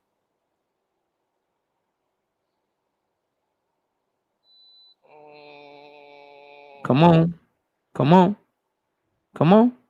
Hold on, bro. I'm thinking about it. Let me because it's before I respond, I gotta think about the fact that at 135, Floyd was a monster. Mm-hmm. But who did he fight? Who did he fight? Who did he fight? Who did he fight that was on Roberto Duran? At the point when he knocked out Corrales, Corrales was the most dangerous puncher at 135, or from the small weight from 126. Floyd never fought. Floyd fought Eric Morales, bro. You said Floyd didn't fight. I said Corrales, Diego Corrales. Oh, Diego Corrales. That was at 130. Yeah, so you gotta think about from 126 to 140. Corrales was one of the most dangerous punchers. But Corrales is nowhere. Corrales can't hold Roberto Duran jockstrap, bro. You can't compare Corrales to a Duran victory, bro. But I can compare. And there's no disrespect to Corrales. What I'm asking you is, who fought the better fighters, bro? No, listen, bro. We got to go back because I could compare Diego Corrales to Wilfred Benitez, bro. That's why I'm saying that. They're both comparable. Ray Leonard beat him too. Huh? Ray Leonard beat him too. I mean, and how can you? How many division champions is Diego Corrales? Rafael Benitez is a 3-division champion. Let's see. You said we can compare them. Diego Corrales beat Diego Corrales too. So I mean, what are we saying? The triangle theory don't work, really? If we be technical now, if you ask me, I feel like Floyd is more impressive because he held. Rafael Benitez is a 3-division champion, and Diego Corrales is a 2-division champion. How are they comparable? Look at Castillo. Castillo had like 8 or 9 losses before he fought Floyd, bro. That I know for sure. Because he was supposed to be a routine victory, bro. But how many times is he champ? He was champion a lot. What I'm asking is this, bro. No, let's go. How many times was he champ? I don't know how many times he was champion. He was champion before Floyd fought him. What I'm asking you is this, bro. Okay. The argument that I'm making is this. Ray Leonard fought better competition. He came up in a tougher era, and he's a 5-division champion. He's an Olympic gold medalist. He's a showman. He was the face of boxing, and he was the showman and all of that before Floyd. I say he's greater than Floyd because I think his road was more difficult. And he fought fighters in their prime. He fought Rafael Benitez when he was 23 years old. Bro, he fought Tommy Hearns when he was 24 years old. He fought all these guys. All these guys very young. Guys that was younger than he fought Berto. He fought Ortiz. He fought Berto at the end of his career. I'm talking about on the come up. He fought Guerrero. He fought fucking at the end of his career. Bro, he fought all these niggas. And he's at the end of his career. He almost. I'm 40, talking about 3-division champions. Robert Guerrero. Robert Guerrero is not a 3-division champion, bro. Bro, I'm talking about Ray Leonard came up in a tougher era. There was no Roberto Duran for Floyd to fight. There was no Marvin Hagler for Floyd to fight. There was no Tommy Hearns for Floyd to fight. And if you want to compare Manny to Tommy Hearns, Floyd waited to fight him until they were at the end of their careers, bro. Ray Leonard was fighting these niggas young when they was in their prime. When Manny was stepping on shit, when Manny was stepping on niggas, Floyd wasn't fighting him, bro. When Miguel Cotto was stepping on niggas, Floyd wasn't fighting him. When Shane Mosley was down at lightweight, stepping on niggas, Floyd wasn't fighting him, bro. Ray Leonard fought Roberto Duran when he was stepping on niggas. Wait. How many undisputed champions did this guy beat? Ray Leonard. I don't know. How many did Floyd beat? Floyd never been undisputed. So how many undisputed champions did he beat? Nigga. Zab wasn't undisputed when Zab wasn't undisputed when Floyd beat him. What are you talking about? Got undisputed after Floyd beat him. That don't count. That don't count. Wow. What are you talking about? It don't count. No, he didn't become undisputed when he beat him. And constitute duck that nigga. I don't give a fuck what nobody say. That's fine, bro. Like, you can't get credit for shit you ain't did. My argument is this, and we got it's 10-28. What I'm saying is Marvin Hagler is better than anybody Floyd beat, and Ray Leonard did it off a 3-year layoff. What I'm telling you is Roberto Duran is better than anybody Floyd beat from 140 down, bro. That's something. Tommy Hitman Hearns stepping on niggas that Floyd beat, bro. That's what I'm telling you, fam. On paper. That's all we can go off of. Because we're talking about a nigga in the 80s and a nigga in the 30 years later in the 2010s. Listen, bro.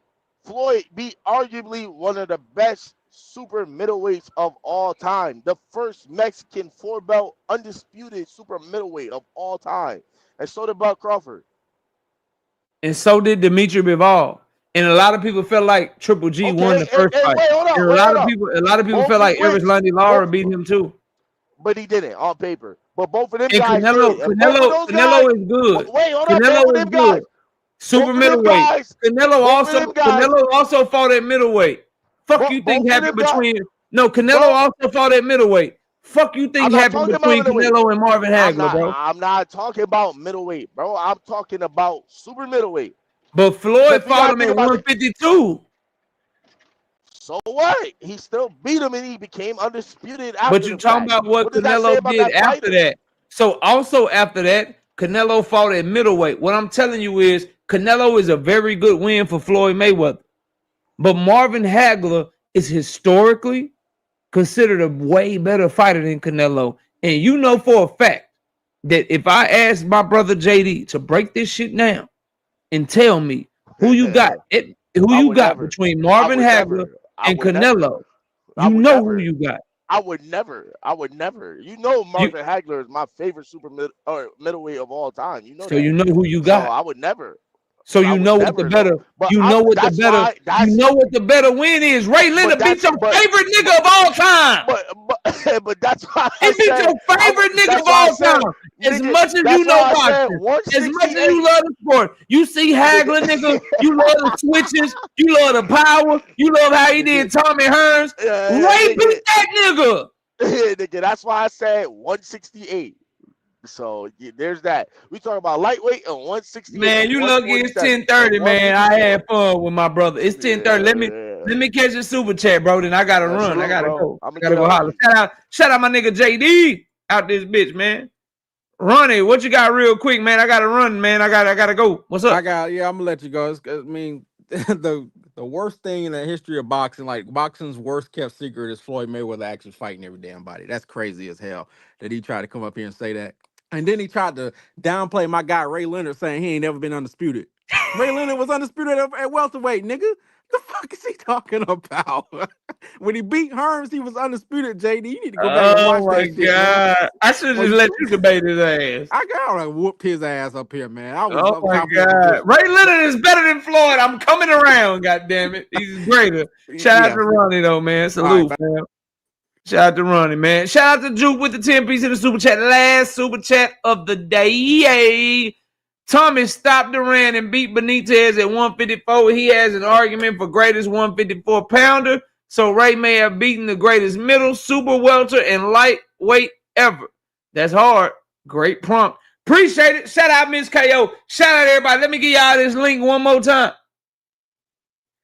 Let me give y'all this linky link one more time. Look.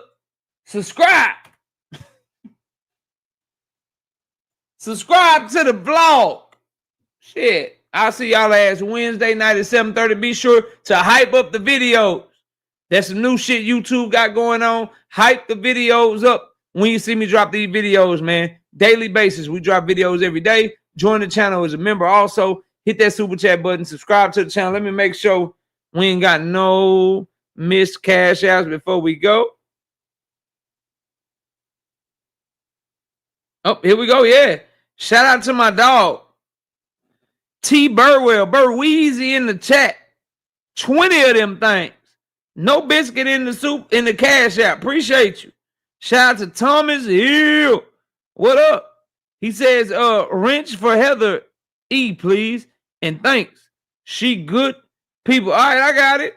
I got it. Next time I see Heather, I will give Heather a wrench. Appreciate you, fam. Shout out to everybody. Shout out to Miss KO again. Shout out to everybody in the chat. Everybody that hit the link tonight. I appreciate y'all. And y'all enjoy the rest of y'all night, man. We out of here. We'll see y'all on Wednesday night at 7:30 p.m. Central Time. Y'all take it easy. We gone. Peace.